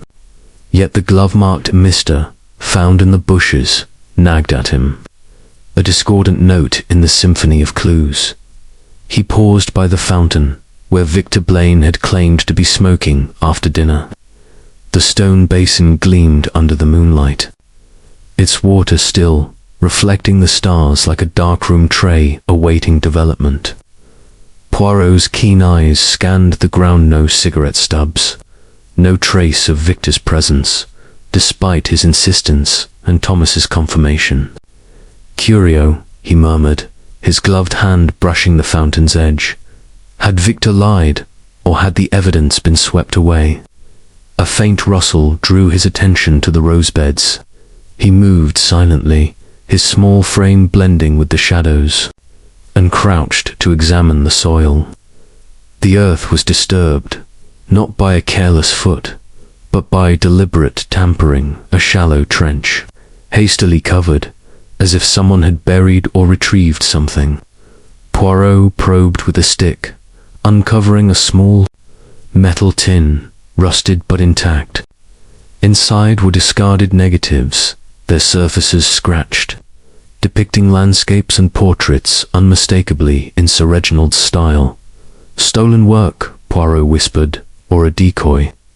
The discovery pointed to Victor, who had access to the negatives, but the glove suggested another hand, Dr. Reed, or someone framing him. He pocketed the tin and moved toward the tower, its base shrouded in ivy. The photograph of the figure with the bottle had been taken here, and Clara's mention of a creaking door near the tower echoed in his mind. The door was locked, as expected, but Poirot noticed faint scratches around the keyhole, signs of tampering. Someone entered, he mused, but who and why? Returning to the garden, he reconstructed the alibis. Victor claimed the fountain, Eliza the terrace, Lady Beatrice her sitting room, Reed and Amelia the library. Yet Amelia had seen a shadow near the tower, and Clara heard footsteps. The timelines overlapped, but gaps remained, moments unaccounted. For in the hour before Sir Reginald's death, Poirot's thoughts were interrupted by a soft tread behind him. He turned to find Victor, his face pale under the moonlight, a cigarette unlit between his fingers. "Monsieur Poirot," Victor said, his voice low, "you're poking around where it's dangerous. Find anything interesting?" Poirot's smile was enigmatic. "Perhaps Monsieur Blaine? These negatives, for instance." He held up the tin, watching Victor's reaction. The young man's eyes widened, his hand trembling as he lit the cigarette. "Those I can explain," Victor stammered. "I was storing them, protecting them. Reginald was paranoid, throwing out perfectly good work. I thought I could sell them later, with his permission." His words tumbled out, too quick, too practiced. Poirot tilted his head. "Selling his work, or stealing it?" "The negative I developed shows you with Mademoiselle Thorne, exchanging an envelope, money for ideas, none. And now, these discarded negatives, your work, or his?" Victor's jaw tightened, his cigarette glowing briefly. "All right, I'll come clean. Eliza and I had a deal. She paid me for Reginald's unused negatives. He was sitting on masterpieces, hoarding them. But murder, no, I needed him alive for the studio's future." His voice cracked, and Poirot noted the desperation, but also the truth in his eyes. "Theft, yes, but murder, and the tower," Poirot pressed. "You were seen near it, or someone was. The photograph does not lie." Victor shook his head. "Not me. I stayed by the fountain. Ask Thomas, he saw me. The tower's locked, anyway." His denial was firm, but Poirot sensed evasion, a half-truth. "Merci, Monsieur Blaine. Return to the house, but know that Hercule Poirot watches closely." As Victor retreated, Poirot lingered, his gaze on the tower. The glove, the negatives, the photograph pointed to a conspiracy, but the killer's identity remained elusive. He sought out Inspector Japp in the drawing room, where the fire had dwindled to embers. "Poirot," Japp said, rubbing his eyes, "we've got more fingerprints, Victor's, on the tin you found. Eliza's on some darkroom bottles, and Reed's on that unmarked one. But they're all smudged, like someone wiped them." Poirot nodded, producing the glove. "And this, Inspector, marked Mr. Found in the bushes. Dr. Reed, or a misdirection." Japp frowned. "Could be a plant." "Reed's alibi is shaky. Left Amelia briefly during their chess game. And Lady Beatrice, she's not talking about the affair, but I found this in her room." He handed Poirot a crumpled letter, addressed to Mr. Its contents cryptic. "Meet me tonight. We must end this." No signature, but the handwriting was elegant, feminine. Poirot's eyes gleamed. "Lady Beatrice and Dr. Reed, or another Mr. B initials intrigue. But we must not assume. The affair fuels motive, but the negatives suggest theft. We must confront Madame Hargrove."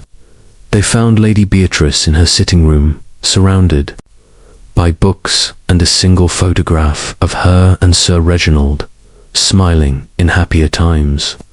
Her composure faltered as Poirot presented the letter. "Madame, this suggests a rendezvous with Dr. Reed, perhaps, or another." She paled, her hands twisting. "A silk scarf. It's not what you think.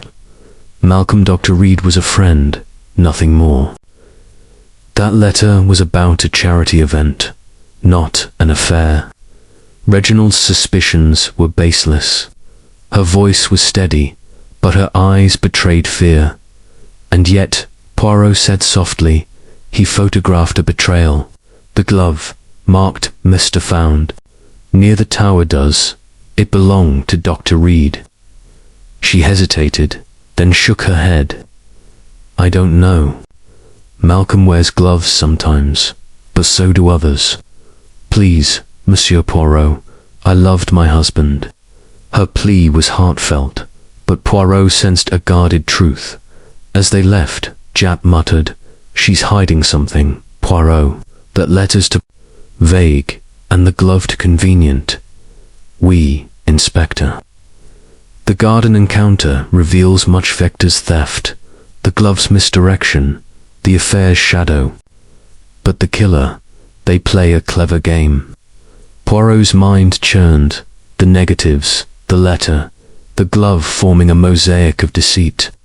He resolved to revisit the tower, to search for more clues, and to watch Amelia, whose silence grew louder with each revelation. The night deepened, the manor's shadows lengthening. Poirot stood by the fountain, the glove in his pocket, the negatives in his mind. The encounter had exposed layers of betrayal, but the murderer's hand remained hidden, their motive a blur in the moonlight. Chapter 8. The Rival's Secret. The morning sun pierced the mist, shrouding Willowbrook Manor, its rays illuminating the gallery where Sir Reginald Hargrove's photographs hung like silent witnesses. Hercule Poirot stood before the shadowy series, his keen eyes tracing the outlines of the figures captured in clandestine acts.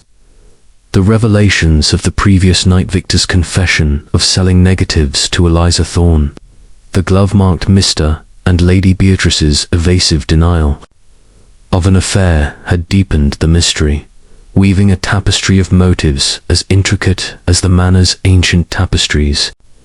Yet the killer remained elusive, their identity a blur in the negative of truth. Poirot resolved to probe deeper, beginning with Eliza Thorne, whose rivalry with Sir Reginald hinted at secrets beyond professional jealousy. He found her in the conservatory, a glass-walled haven filled with wilting ferns and the faint scent of damp earth. Eliza sat on a wicker chair, her camera on a table beside her, her sharp features softened by the morning light but hardened by her usual air of defiance. She was examining a contact sheet, her eyes flicking over tiny images with the intensity of a predator. Monsieur Poirot, she said without looking up, come to accuse me again. I'm flattered by the attention. Poirot smiled, his manner unruffled. Mademoiselle Thorne, flattery is not my purpose. Truth is, your rivalry with Sir Reginald was well known, yet you claim his death benefits you not. I wish to understand this rivalry and your presence in the garden with Monsieur Blaine, as captured in the second negative. Eliza's hand paused, her cigarette lighter clicking shut.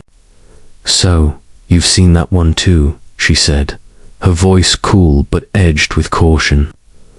Victor and I had a business arrangement, nothing more. He sold me a few of Reginald's discarded ideas. He didn't want. It's not theft if they're unwanted, is it? Her smile was sharp, but Poirot noted the tension in her jaw, a crack in her bravado. He produced the print from the hidden negative, sliding it across the table.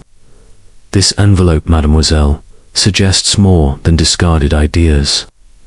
Money changed. Hands, nan. And Sir Reginald suspected theft, perhaps enough to confront you both. Did he threaten to expose you? Eliza leaned back, exhaling a slow breath. Reginald was paranoid, always thinking someone was after his genius. He confronted me once, accused me of copying his style. I laughed it off. My work's bolder, modern. I didn't need to steal his dusty old techniques. Her eyes met. Poirot's, defiant but wary. As for Victor, he was desperate for cash. I paid him to keep him loyal, not to kill anyone. Poirot tilted his head, his moustache twitching slightly. And yet, mademoiselle, your bag contained cyanide vials for experimental prints, you said. Convenient, nan, for a murderer, to have such tools at hand. Her laugh was brittle, her fingers tightening on the contact sheet. Those are for toning Poirot specialty chemicals, not poison. Every serious photographer experiments. Check my darkroom in London. You'll find the same. I didn't need to kill Reginald. His time was passing, and mine was coming.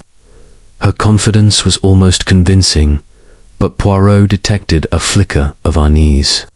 As if she feared he saw too much. He changed tack, his voice soft but incisive. Let us speak of your alibi, or lack thereof. You were on the terrace, alone, after dinner. No one saw you, and the tower where the photograph of the tampering figure was taken is but a short walk. Did you venture there, perhaps to meet someone, Eliza? Eyes narrowed, her posture stiffening. I told you, I stayed on the terrace. The tower's not my scene to Gothic for my taste. She hesitated, then added, but I did see something odd that night. A light in the tower window, flickering, like someone was inside. I thought it was Reginald, setting up one of his traps. Her admission was grudging, but Poirot sensed truth, a piece of the puzzle falling into place. Mercy, mademoiselle, he said, rising. Your observation is noted, but I must ask, your rivalry with Sir Reginald, was it purely professional? Or did it run deeper, perhaps to personal enmity?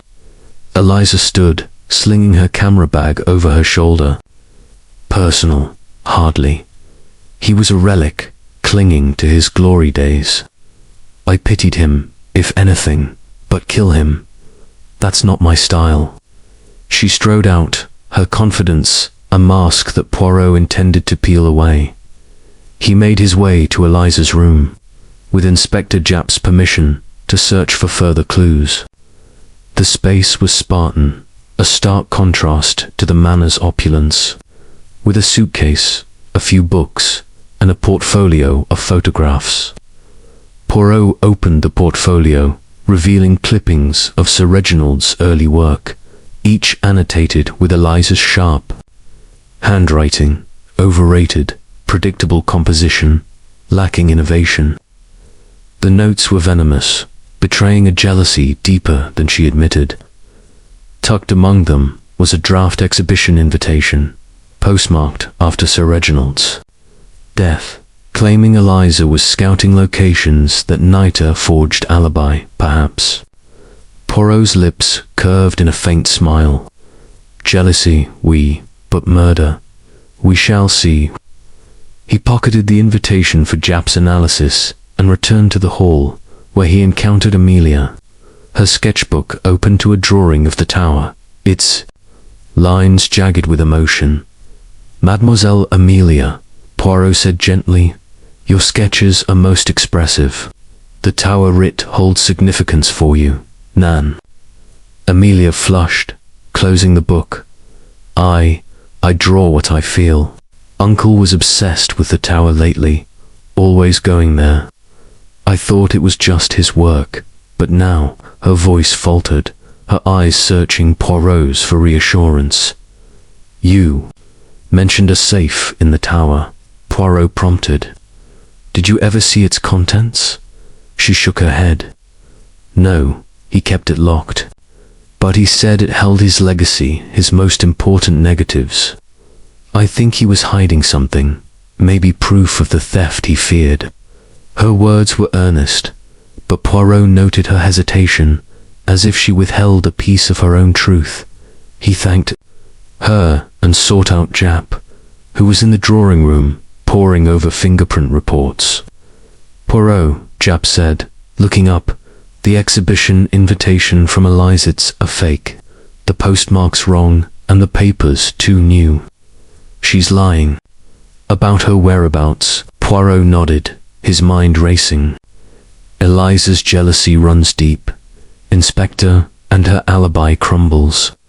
The light in the tower, she saw perhaps she was there, not on the terrace.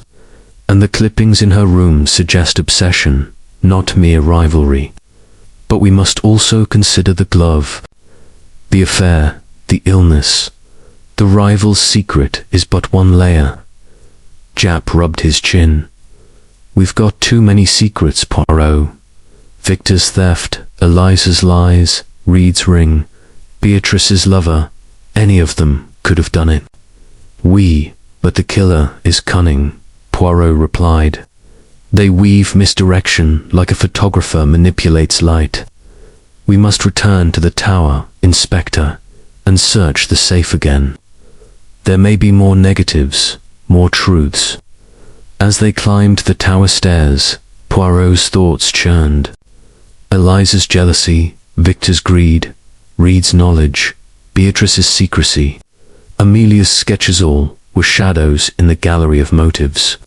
The safe yielded no new negatives, but a journal entry in Sir Reginald's hand caught Poirot's eye. "Eliza covets what is mine, but another betrays deeper. The camera will expose them all." The words were a challenge, a promise unfulfilled. Night fell, the manor cloaked in silence. Poirot stood by the conservatory, gazing at the tower's dark silhouette. Eliza's secret had sharpened the focus, but the killer's face remained blurred. The little grey cells worked tirelessly, sensing the truth was near, hidden in the next exposure. Chapter 9. The poisoned developer. The air in Willowbrook Manor carried a chill that seemed to seep from the very stones, as if the house itself mourned Sir Reginald Hargrove's death. Hercule Poirot, undeterred by the gathering dusk, descended once more into the darkroom, the heart of the mystery where the photographer had met his end. The revelations of the day Eliza Thorne's forged alibi, the venomous notes in her portfolio, the journal hinting at deeper betrayal, had sharpened his focus. But the killer's identity remained a shadow just beyond the lens. The darkroom, with its chemical tang and crimson safe light, held secrets yet to be developed, and Poirot was determined to expose them. He locked the door behind him, ensuring no interruptions, and surveyed the workbench with meticulous care. The tray of developer where Sir Reginald had collapsed was now empty, its contents taken for analysis by Inspector Japp's men. But the shelves still brimmed with bottles. Developer, fixer, stop bath, and the unmarked vial that had contained cyanide. Poirot's gloved hands moved with precision as he examined each, noting their positions, their labels, their slight variations in dust. One bottle, slightly askew, caught his second unmarked vial, tucked behind the others. He lifted it carefully, sniffing. No almond scent this time, but a faint metallic temps, unfamiliar yet suggestive. "C'est curieux," he murmured, setting it aside for Japp's forensic team. His attention turned to the enlarger, where the first negative had revealed the figure with the ring, and the second showed Victor and Eliza's clandestine exchange. Poirot re-examined the equipment, searching for signs of tampering. A small panel beneath the workbench, barely noticeable, yielded to his probing fingers, revealing a hidden compartment. Inside was a single negative, wrapped in cloth, its edges worn as if handled often. "Mon Dieu," Poirot whispered, another secret kept by Sir Reginald. He developed this third negative with the same ritualistic care, the image emerging slowly in the developer tray, a figure in the darkroom, pouring liquid from one bottle into another, the ringed hand absent this time. The figure's silhouette was slighter, feminine perhaps, but the face was obscured by shadow. The background confirmed it was this very room, the shelves unmistakable. Poirot's heart quickened. "This is no trap set by Sir Reginald," he said softly. "This is the act itself, the poisoning." The print dried, and Poirot studied it under the safe light. The figure's posture suggested caution, deliberation, a planned act, not a spur-of-the-moment crime. The absence of the ring ruled out Dr. Reed, unless the glove marked Mr. Was a deliberate misdirection. Poirot's little grey cells buzzed.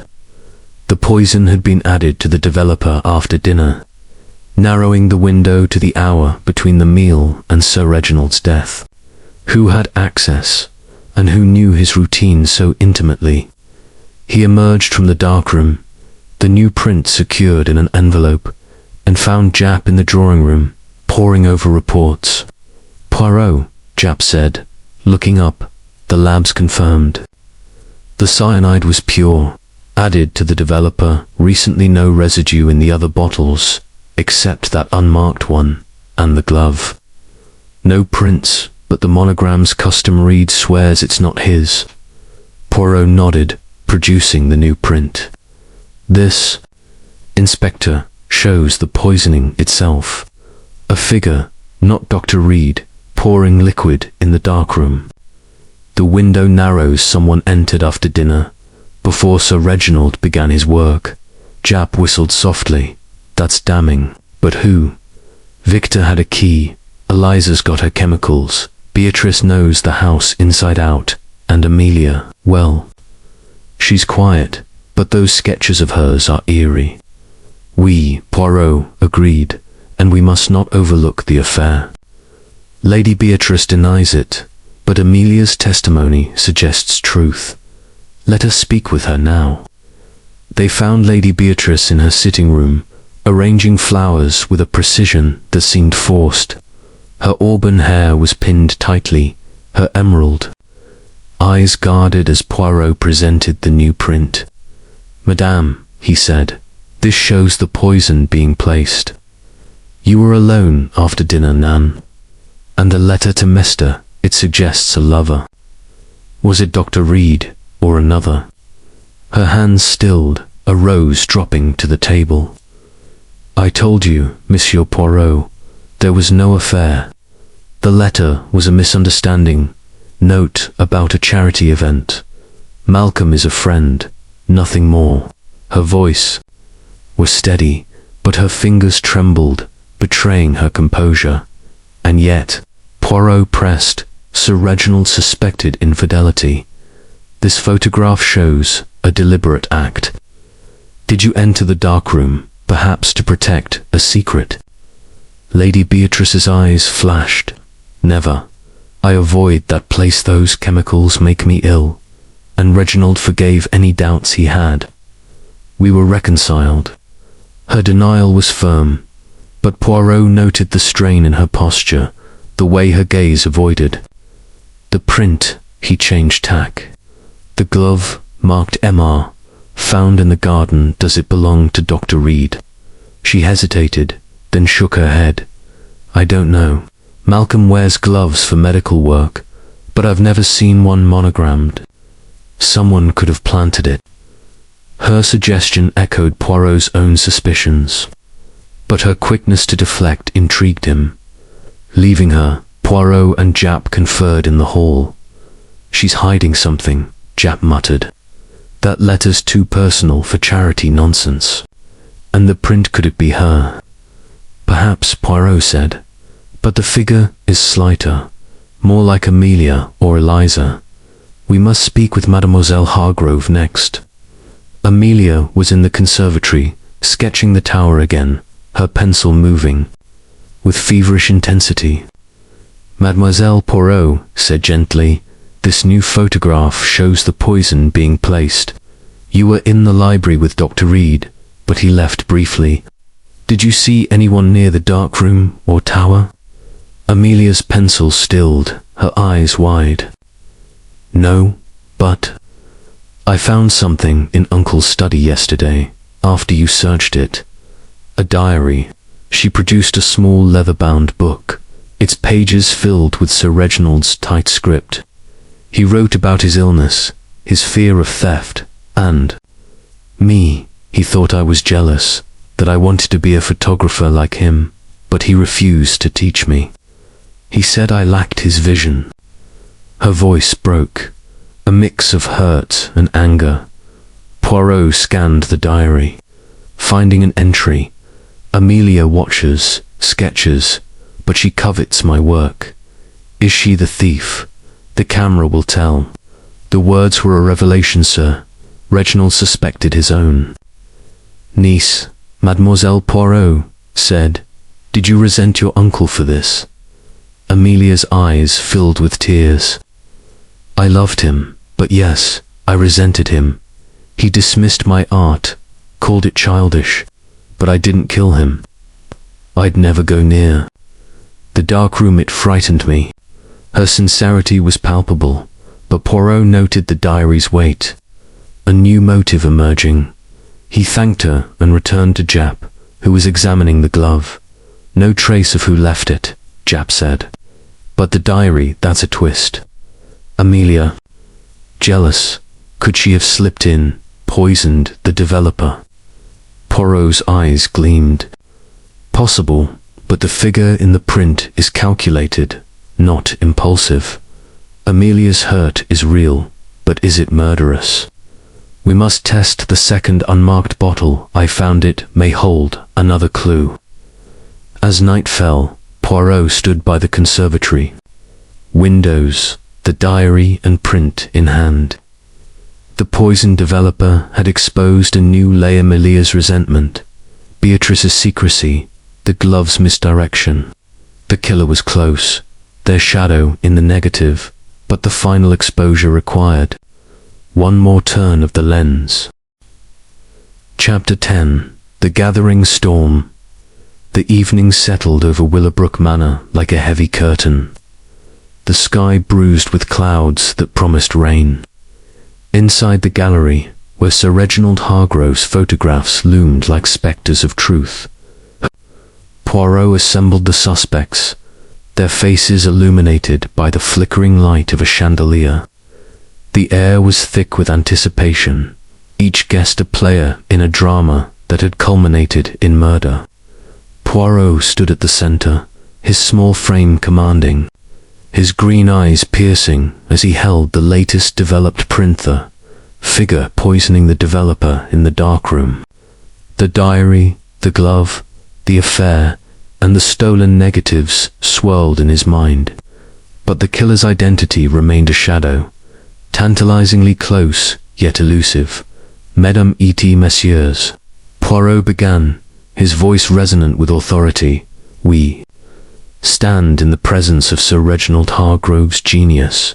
His photographs are testament to his pursuit of truth. Yet one among you sought to silence that truth with cyanide. The evidence mounts: a photograph of tampering, a glove marked Mr., a diary revealing suspicions, a letter hinting at infidelity. Tonight, we peel back the layers of deceit to expose the murderer.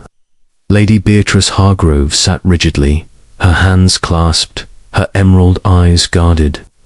Victor Blaine leaned against a wall, his cigarette case clutched tightly, his jaw set. Eliza Thorne lounged in a chair, her camera beside her, her expression a mix of defiance and unease. Dr. Malcolm Reed stood by the fireplace, his signet ring catching the light, his florid face tense. Amelia Hargrove clutched her sketchbook, her delicate features pale, her eyes darting nervously. Inspector Japp stood by the door, notebook in hand, his impatience tempered by trust in Poirot's method. Poirot held up the print from the darkroom. This image, developed from Sir Reginald's final negative, shows the act of poisoning a figure pouring liquid into the developer. The ring is absent, ruling out Dr. Reed, perhaps, but the figure is slight, deliberate. Who had the opportunity? The knowledge to place cyanide where Sir Reginald would use it. A murmur rippled through the group. Lady Beatrice spoke first, her voice steady but strained.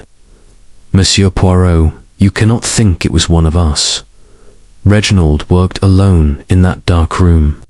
It must have been an outsider servant, perhaps. Her suggestion was desperate, and Poirot noted the way her hands twisted her scarf. "Nant, madame," he replied, his tone gentle but firm. The servants were accounted for, their movements verified. The killer is among us, in this room. Let us consider motives. You, Lady Beatrice, stand to inherit a fortune. The affair your husband suspected, did it drive you to silence him? Her cheeks flushed, but she met his gaze. I told you, there was no affair. Reginald's suspicions were born of illness, paranoia. I loved him. Her voice cracked, but Poirot sensed a rehearsed quality, a performance under strain. He turned to Victor. Monsieur Blaine, you admitted to selling Sir Reginald's negatives to Mademoiselle Thorne.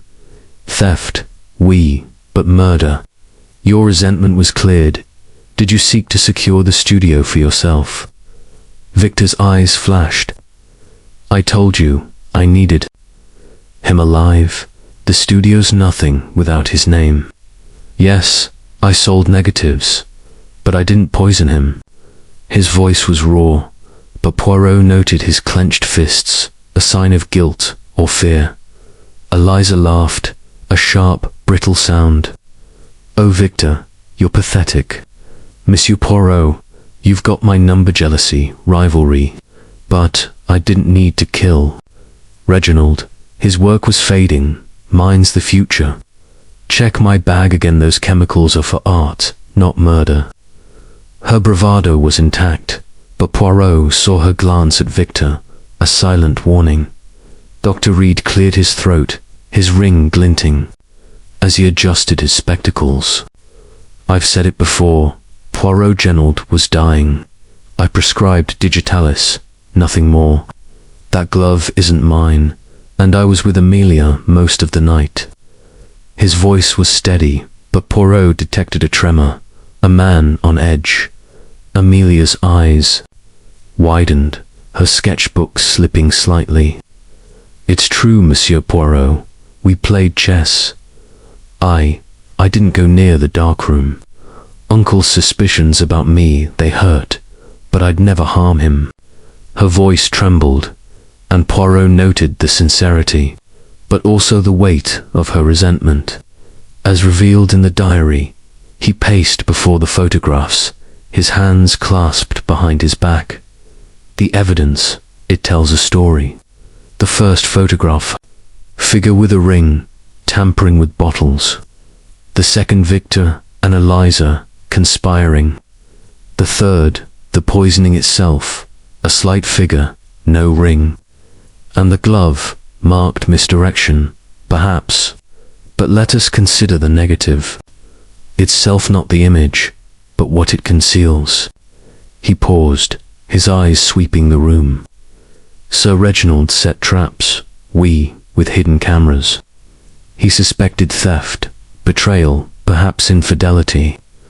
But what if the photograph was staged not by him, but by the killer? A frame within a frame, to mislead. Us all, gasps echoed. Victor swore under his breath. Eliza's smirk faltered. Lady Beatrice's hand froze. Reed coughed awkwardly. Amelia's eyes widened. Poirot continued, his voice rising with dramatic flair. The cyanide was placed after dinner, in a developer Sir Reginald would use alone. The killer knew his habits, his routine. But the photograph of the tampering it was taken earlier, perhaps days before, to create suspicion, to point to Dr. Reed's ring, and the glove, planted to confuse. Japp stepped forward, his brow furrowed. Poirot, you're saying the killer staged the photo. But who had the skill, the access? Poirot's smile was enigmatic. Skill, Inspector, is not the question. Opportunity is. The darkroom was locked, but keys can be copied or left unguarded. The affair, the theft, the illness saw are motives, but one stands out. The need to silence Sir Reginald before he exposed a truth to damaging. He turned to the group, his gaze piercing. Lady Beatrice, your denial of the affair rings hollow. Victor, your theft was reckless, but not murderous. Eliza, your jealousy is clear, but your alibi, though forged, suggests calculation. Dr. Reed, your ring is convenient, but your absence from the library weakens you. And Amelia, your resentment, noted in the diary, burns deep. The room was silent, the tension palpable. Poirot held up the diary. Sir Reginald wrote of his niece's envy, her desire to be a photographer. But he also wrote of another betrayal. Deeper, closer. The storm gathers. Mies, Amos, and the truth will break. Amelia's voice broke the silence, trembling. Monsieur Poirot, you can't think I loved Uncle, despite everything.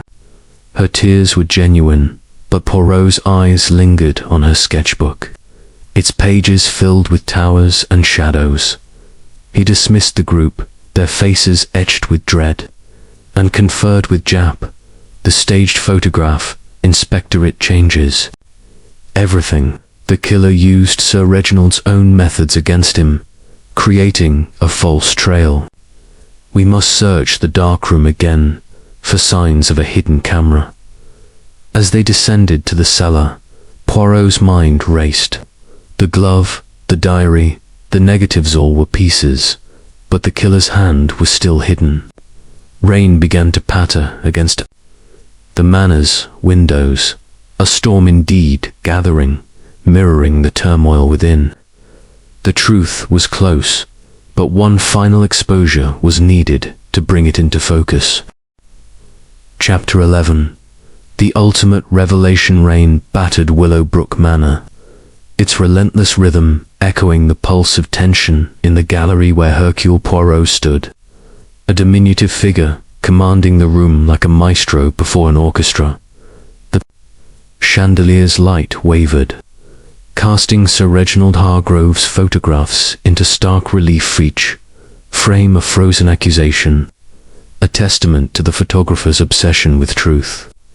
The suspects sat before him, Lady Beatrice Hargrove, her elegance strained by fear; Victor Blaine, his ambition cloaked in defiance; Eliza Thorne, her bravado faltering. Dr. Malcolm Reed, his florid face betraying unease. And Amelia Hargrove, her delicate features shadowed by sorrow. Inspector Japp leaned against the door, notebook in hand, his eyes fixed on Poirot, awaiting the denouement. Madame, et messieurs. Poirot began, his voice clear and resonant, cutting through the storm's din. We have unraveled a tapestry of deceit, cyanide in the dark room, photographs capturing betrayal, a glove-marked misty diary revealing suspicions and whispers of an affair. Sir Reginald Hargrove died to protect a truth, or to silence one. Tonight, Hercule Poirot exposes the murderer, whose cunning sought not only death but deception. He held up the third print, the darkroom scene of a slight figure poisoning the developer. This image is the heart of the crime. No ring, a deliberate act, timed for Sir Reginald's solitary work. The first photograph, with a ring resembling Dr. Reed's, was a trap staged to mislead. The second, showing Monsieur Blaine and Mademoiselle Thorne exchanging an envelope, confirms their theft of negatives, a betrayal, but not murder. The glove, marked Mr., is a clever misdirection. The diary accuses Amelia of jealousy, yet points to a deeper betrayal. And the affair, Lady Beatrice, your denials ring hollow. Let us weave these threads into truth. Lady Beatrice's lips parted, a protest forming, but Poirot raised a hand. Patience, madame. Let us reconstruct. Sir Reginald, dying of a heart condition, suspected theft and infidelity. He set hidden cameras, capturing shadows in the night. The killer, knowing his habits, placed cyanide in the developer, ensuring his death would seem accidental. But who had the knowledge, the access, the motive?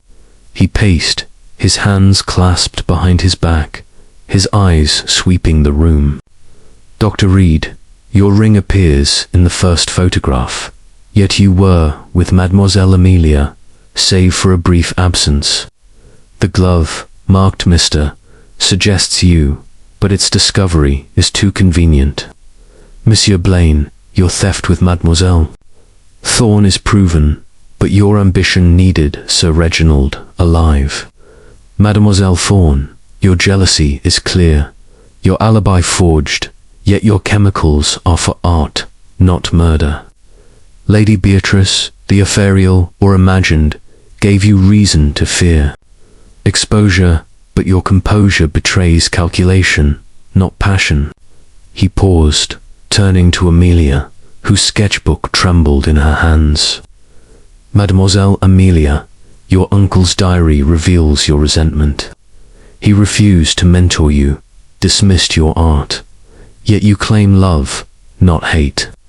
Your sketches of the tower obsessive, Nan, suggest you watched, perhaps saw more than you admit. Amelia's eyes widened, tears spilling. I didn't kill him. I loved Uncle, despite his cruelty. My sketches, they're just feelings, not plans. Her voice broke, but Poirot's gaze softened. Sensing truth in her anguish, he turned to the group, his voice rising with dramatic flair. The killer is cunning, using Sir Reginald's own methods, his cameras, his negatives to create confusion. But Hercule Poirot sees through the shadows. The twist, mise Amos, lies not in the photographs, but in their maker. He produced the diary, opening to a marked page. Sir Reginald wrote, "The thief is close." But another betrays deeper. He suspected Amelia, yes, but also another, someone who used his trust, his illness, his obsession. The murderer is Mademoiselle Amelia Hargrove. A collective gasp filled the room. Amelia's sketchbook fell, her face ashen. No, Monsieur Poirot, you're wrong. I couldn't, Her words dissolved into sobs. Poirot raised a hand, his expression grave. "Listen, mademoiselle. You resented your uncle's dismissal, his refusal to see your talent. But more, you discovered his secret. He was selling his own negatives to Eliza Thorne, through Victor, to fund his final exhibition, knowing his death was near. He used Victor as a pawn, promising partnership, while you, his niece, were left with nothing. You found the hidden camera in the darkroom, triggered by motion, and realized it captured your own theft small negatives you took, hoping to prove your worth." He held up the third print. "This figure, slight and careful, it is you, Amelia, poisoning the developer, knowing Sir Reginald would use it alone. The first photograph, with the ring, was staged by you, using Dr. Reed's glove stolen from his bag to point suspicion elsewhere.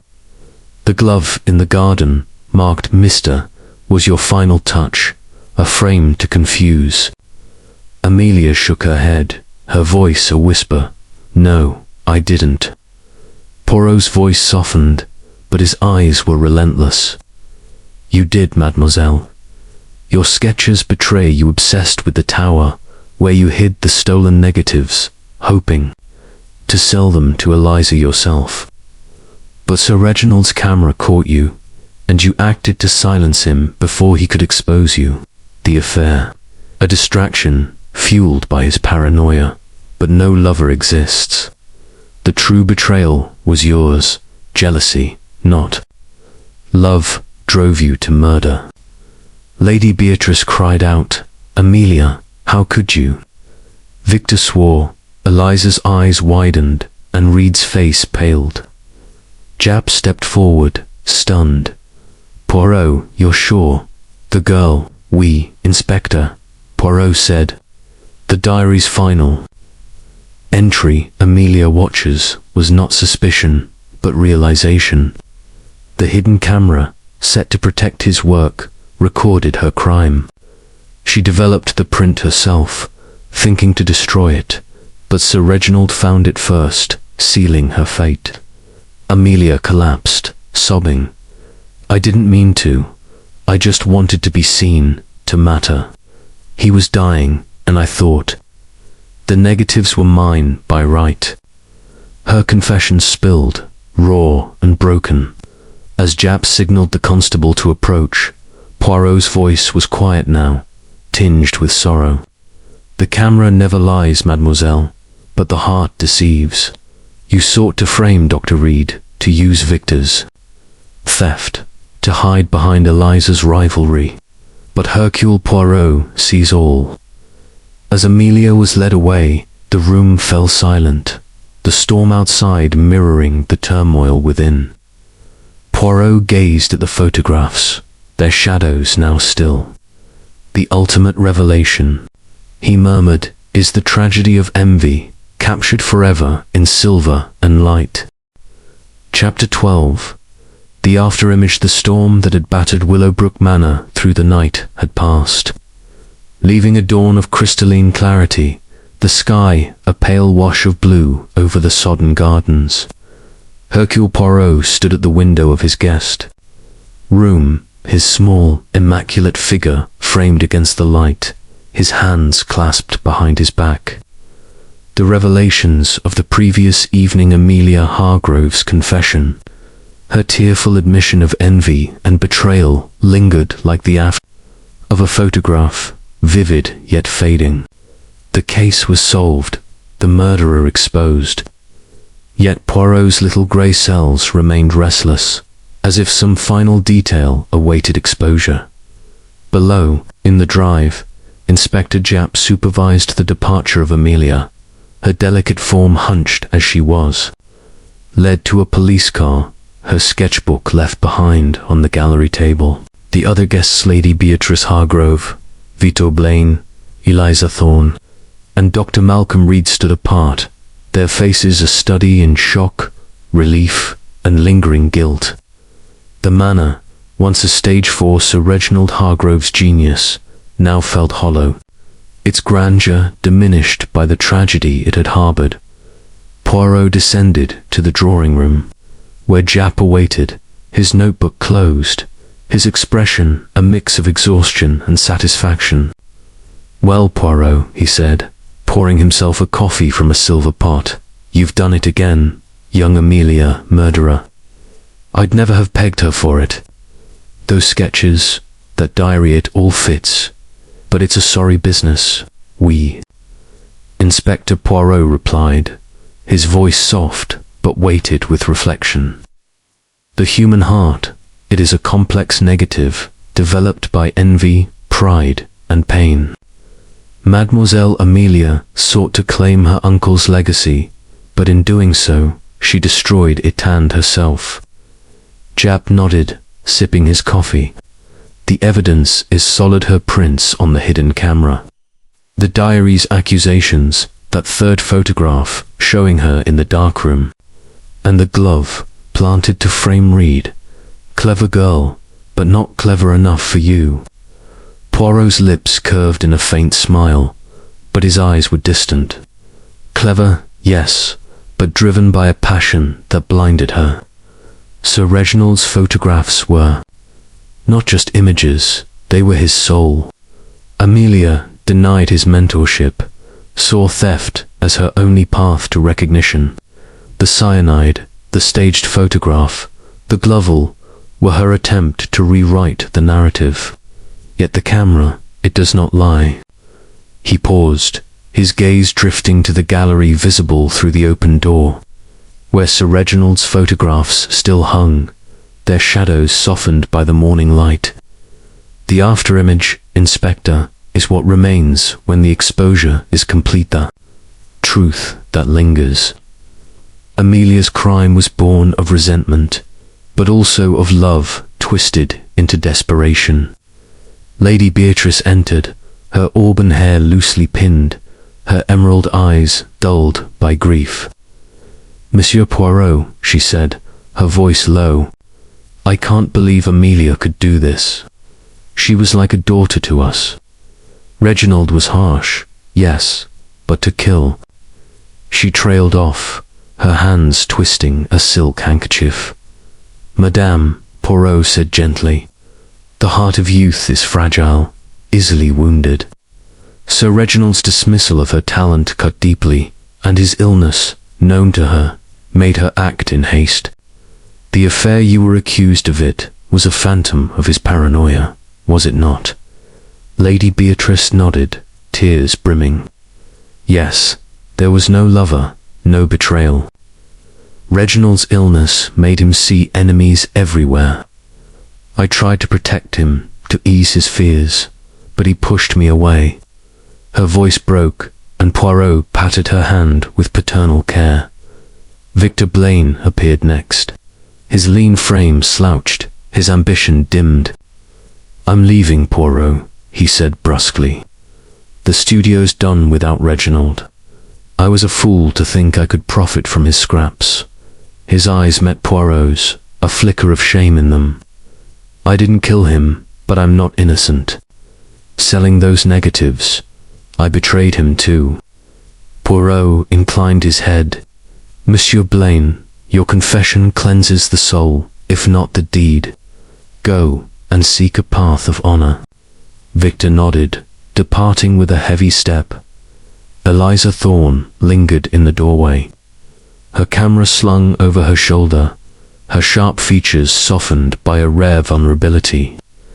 "You got me wrong, Poirot," she said, her voice lacking its usual edge. "I envied Reginald, yes, but I didn't need to kill him. Amelia, she fooled us all, hiding behind those sketches." She hesitated, then added, "I'm sorry for my part in it. Buying those negatives, it was wrong."